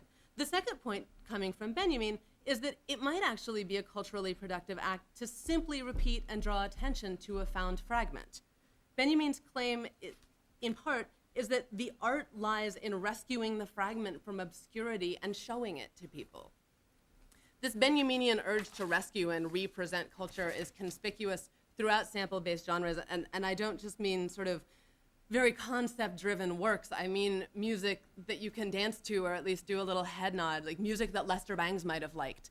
So let me read you a quick description of DJs making organized raids on our collective culture that is going to record stores.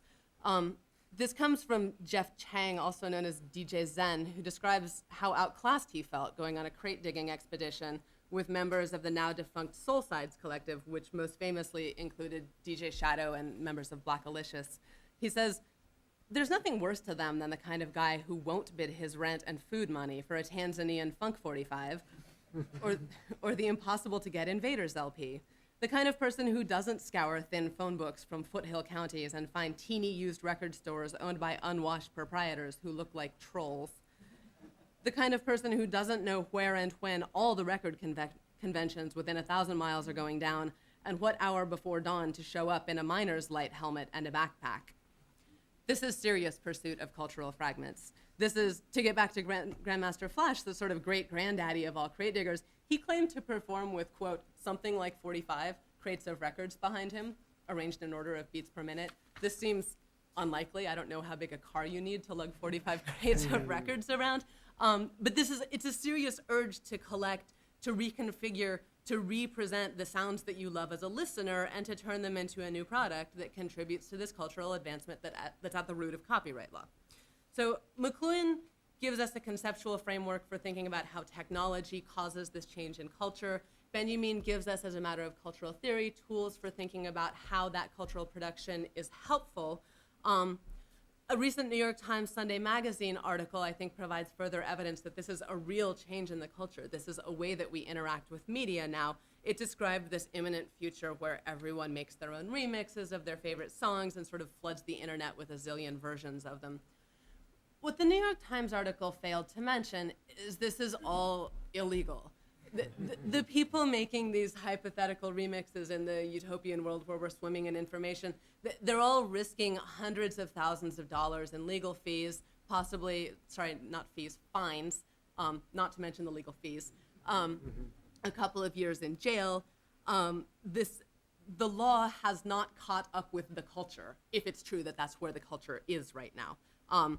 So this brings us to Kaplan's second prediction that copyright law would adapt. No, I don't think it has, even remotely. The very few sampling cases that have gone to court have come out very poorly for the sampler. I'm thinking of Bismarcky versus Gilbert O'Sullivan. In that case, the judge started the opinion with "thou shalt not steal" and ended with actually not one but two references for criminal prosecution, one in the text and another in the footnote.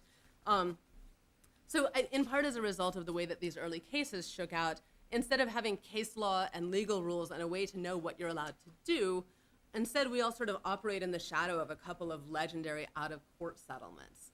De La Soul versus the Turtles, Vanilla Ice versus Queen and David Bowie, the Beastie Boys versus everyone. The law, by creating a background regime of absolute entitlements for copyright holders, creates a pretty bad bargaining situation, even for the well-meaning DJ who does want to actually comply with the law and clear her samples. And I'm thinking of smaller operators than the ones that Tim deals with in his practice. They're lucky, they have Tim. DJ Z-Trip doesn't have Tim. It creates an impossible situation for acts like John Oswald or like Negativland, who, number one, sample a ton of artists who are really hard to track down. Number two, they annoy those artists, so they're not very likely to get their clearance.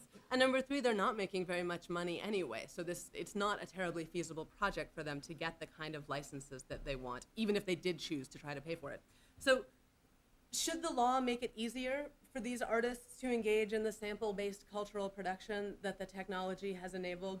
You've probably guessed where I stand. Yeah, it should. How should the law do this? That's a difficult question. Negativland argues that there should be like a giant blanket First Amendment right, or right under the fair use doctrine, to sample practically anything if it has any kind of artistic value at all. I think most people wouldn't agree with that proposal because, you know, the radio is full of things that have artistic value and are also highly commercial, and we want to see the underlying producer get paid if they're heavily sampled and relied upon. Maybe this is something where a compulsory license model of the kind that I mentioned before, and that was maybe coming up in your ASCAP question, could help to permit the construction and the circulation of this kind of culture that we're talking about. And we have actually Wendy Seltzer from the Chilling Effects Project, who I hope will talk a little later, can tell us more about how the sort of overreach of the law or potential overreach of the law may operate to shut down cultural production, which is the opposite of the sort of purpose of the copyright clause as I've laid it out at the beginning. So that's all I have to say.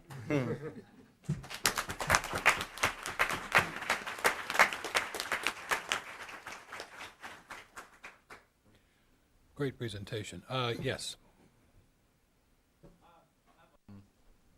Question. I actually have sort of a comment and then that leads to a question. Comments are welcome, but in view of the time, must be kept to the level of mere declamations rather than, rather than theses. I mean, I agree with you, sampling should be, you know, more widespread, but it seems like the law, the copyright law, is almost going the other way. Like with the Senate bill for the mandatory copy protection of devices, and now just today, the same bill was introduced in the House. This is actually going almost against fair use, because these things would not let you make another copy for yourself, which we've a protection that we've always had under fair use. So it seems like the big companies are doing the same thing they've always had, like with the VCR. They've tried to stop the VCR because they thought nobody would go to movies anymore. And you know, the law usually goes in the direction of the people with the most money. So it's like I don't really have a lot of faith in the sampling. I don't know. Although I would love it. My question is, and I hope this is covered in maybe the next panel, is I see the sampling as sort of a continuum. There's like small samples, like Oz's piece, where you know, you're sampling little drum beats, and I think, well, that's okay, you know. But if you go to like a few more seconds and things like that, at what point there's a white to black kind of gray scale? At what point does it get fuzzy, you know, as far as law is concerned, you know? And as a musician, I'd like to know that. Just sort of have someone take a stab at, okay, here you're kind of safe, here you're definitely not safe, here's where the middle is, okay? And just sort of really give me concrete examples. Maybe you've done that, I didn't actually get it. The other thing is, compositionally, there are things that are okay, like a bass drum on 1 and 3, that's okay, everybody uses that, okay?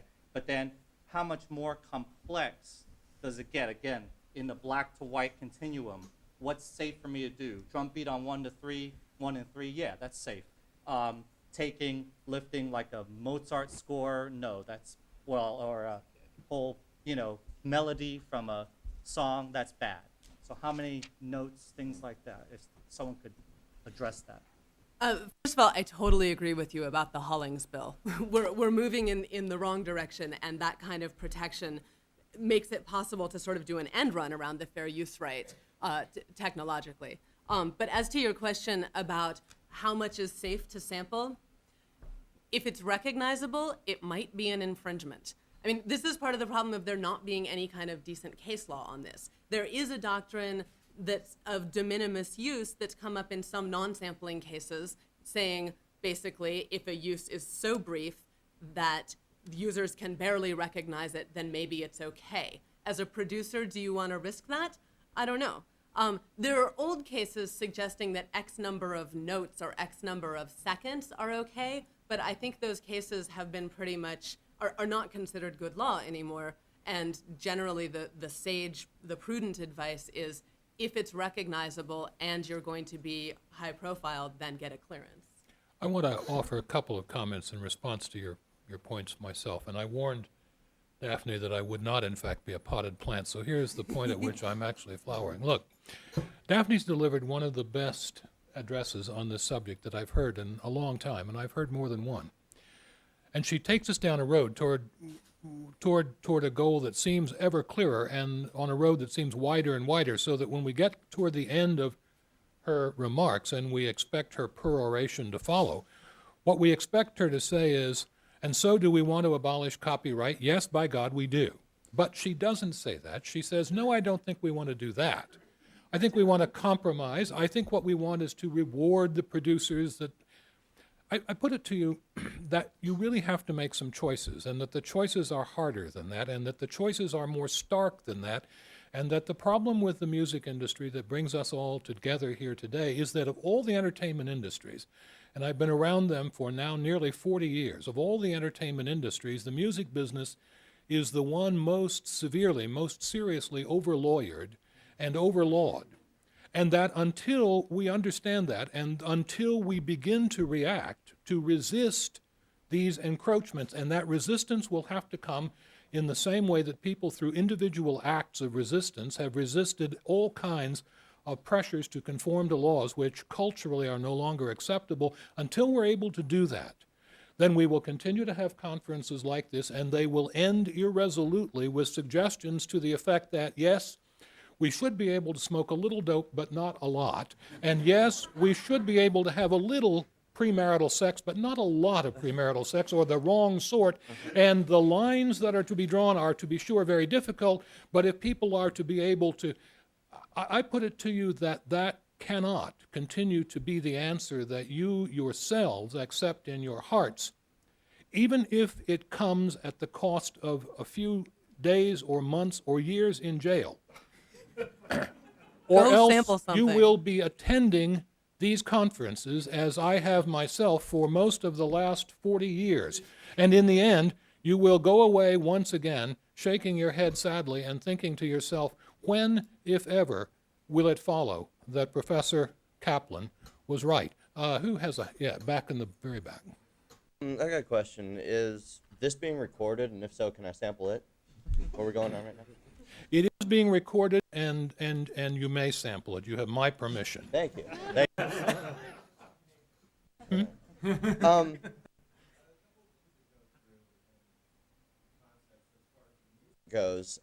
You have your most blatant sampling, like the example of Sting going after, no, Sting, pardon, Puff Daddy, whatever his name is, going after Sting and the Police, or Stun.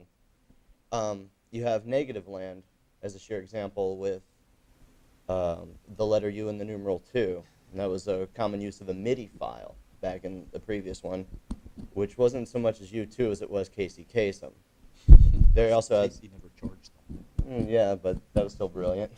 But thank you for that. The entire album they did, which was nothing but Pepsi commercials. I'm Ricardo Montalban, over and over. Ironic that they wound up in a Coke commercial, not Pepsi. But sorry, go on. No, it was Pepsi. Right. It's called this Pepsi. Yeah. Okay. The idea of going through it, there's a group that I listen to called Thrill Kill Cult. It's a short name. They use samples that come from movies, small little blips and quips here and there, Kelly LeBrock, whatever. Stuff from B Timothy movies. Leary. B movies that really don't hold their ground so much. Nothing really main, all of it campy. Is there anything specific, anything written as far as a timeline, or is going after, because you think in a movie, this is someone's thought, someone's idea, someone had to put this down on paper. So this line legally belongs to the writer. I mean, how complex can it actually get? Produced. No, and it's his words going out into actors' mouths. But I mean, if you're sampling a movie, for example, if you're going after a small, just a little tidbit of something, I don't care what you go after. It's auditory different than most visuals and anything in music, but you can You're still sampling something that's copyrighted though. Mm-hmm. And So I mean, same thing applies. Same things apply. All right. Yeah, I guess back there, yes. All the, I guess, sampling things we've talked about, being in artists involved, works that they've done that have gone to be turned into records and to be sold. What about sampling things that are, if I wanted to sample, such different artists from my own creation, but I didn't license that music and I didn't sell it? How does the law afford for that? Like if I created something that I didn't try to turn into a record and to be sold in stores and things like that, how would that change around that? If I'm not actually making money off someone else's work, how does the law look on that? Let me make sure I understand. You've appropriated something from somebody else, but you've done nothing besides do it for yourself, is that it? Yeah, I'm not making any money off someone else's work, is what I'm asking. Making money or not making money is not at least the legal test. Okay. But how private is this? Is it just in your own garage and no place else? Maybe a little past that. Yeah. Well, that's what I suspected, and that's not good. You're across the line when you make public use. Lawyers will tell you, and they're right in a certain sense, that you're across the line when you copy at all, but that isn't, as a practical matter, where the problem arises. The problem arises where the copying that you've engaged in comes to the attention of other people who care. I mean, that's That's the practical matter, even though there are interpretations of the law that are more stringent even than that. I should take advantage of this moment to clarify something I've said. I'm actually not urging those of you who have not yet had sex to do so. And I'm not actually urging those of you who do not indulge in dope to do so. Those are not really my intentions. I'm not even urging those of you who have some aversion to violating copyright, to violate copyright. What I am saying is that the disjunct between law and culture is very serious and very severe, and that you must understand that if you really want to know the answer to questions like the one put back there, which is in effect the question that Lenin asked, what is to be done? What will be done will depend on what people do, and then the law will, like Gandhi, follow them because they will be the law's leader. That's the point I'm attempting to make. Questions? Yes, here in the end of the... I'm wondering first, are there different borrowing restrictions? Can you speak just a little louder? Yeah. Are there different borrowing restrictions for different musical genres? I know that in jazz, musicians quote even the hooks of other jazz musicians.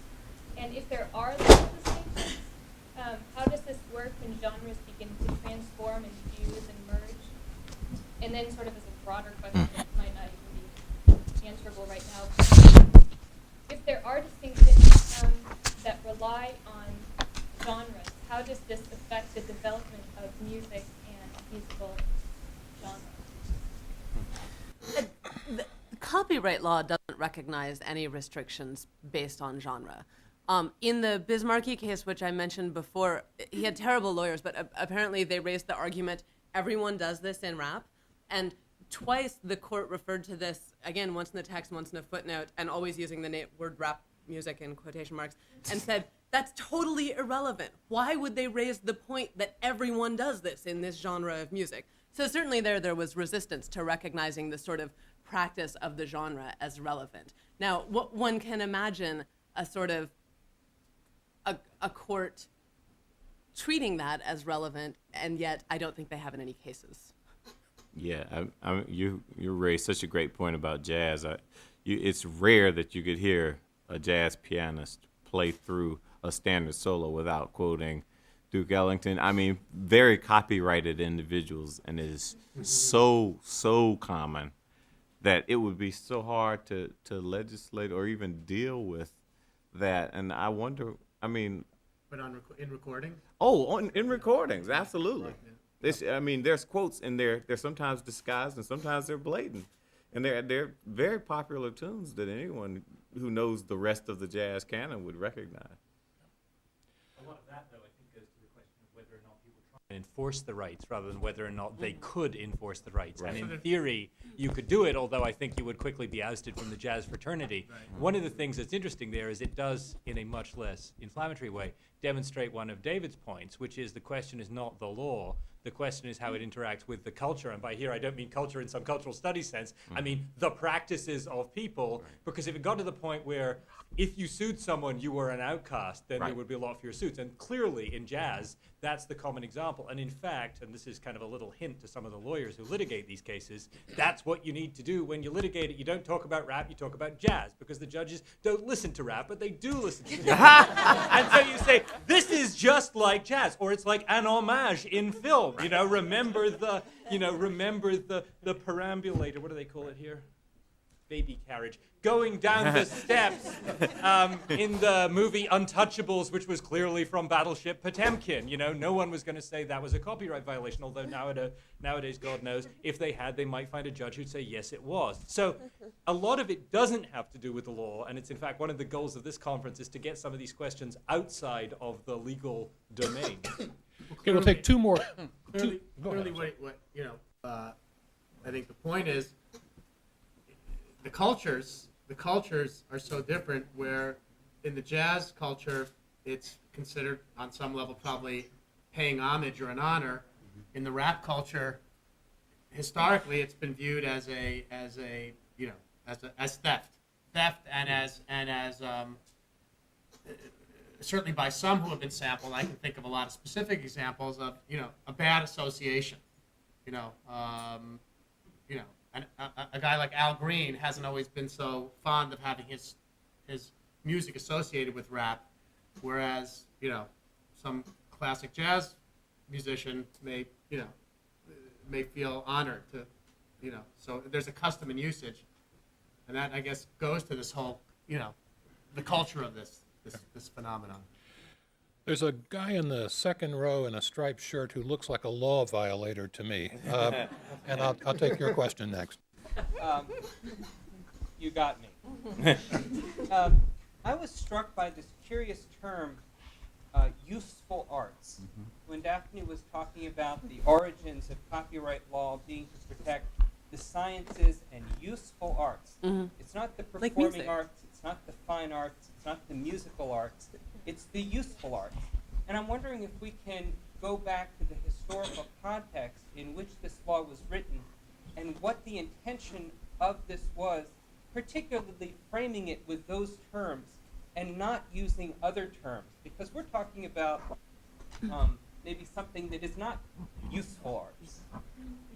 I think it's fairly clear that what's protected by copyright today is not necessarily what was imagined by the people who crafted that language. I think the things originally covered under the earliest Copyrights Act in the US were charts and graphs and maps, and the copyright has expanded to include more and more sort of cultural products. But it's sort of a legitimate expansion of the law. It's something where courts have gradually acknowledged that this language and this set of rules will be applied to aesthetic production, to relatively frivolous things which were not necessarily contemplated in that original language.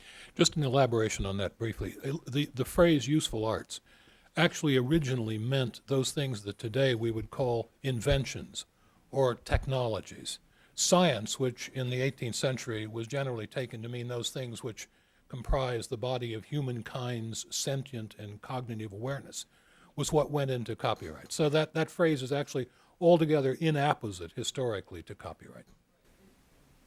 The way I was thinking about this is it seems like that was meant to protect large-scale investments that were put into the creation of things that then provided for the general good. But when we're talking about individual artistic production, the scale of investment involved in the creation of the product is also very different. And it seems that perhaps copyright law should make greater distinctions based on that or other sorts of considerations. I mean, I'm not a lawyer, so I don't really know. One final question, and I'll take someone who hasn't spoken yet. Yes. We've talked about, you're talking very eloquently about how culture has moved towards a liquidity, and these notions of sampling is very in touch with the changes that are going on in culture today. And we're saying law hasn't caught up to culture. But isn't law part of culture? Isn't that the problem that you have Lars Ulrich up there and the RIAA saying, authorship is culture. This is really part of what we want to be as the U.S. We want to have these robust copyright laws. So, I mean, you're talking about we all have to collectively kind of challenge this at some level. Isn't that a problem that really law is invested here? Mm-hmm. Yeah. Certainly the law, I think, reflects a certain set of cultural presumptions. And, we have a lot of cultures going on at once, and one that has a strong sense of authorship, romantic authorship, perhaps Jamie would say, and a sense of the necessity to protect an author's production seems to be the dominant one among people who are making the laws. But if there's this disjunct between the culture most accepted by the people making the laws and the culture most accepted by the people making the culture, that seems like a problem. But I think you identify a good point. There's not just one culture, and the law is certainly not outside of culture. Well, 4 panelists to whom we owe great thanks: Anthony Kelley, Tim Mandelbaum, Scott Lindroth, and Daphne Keller. Thanks very much, and we'll take a break.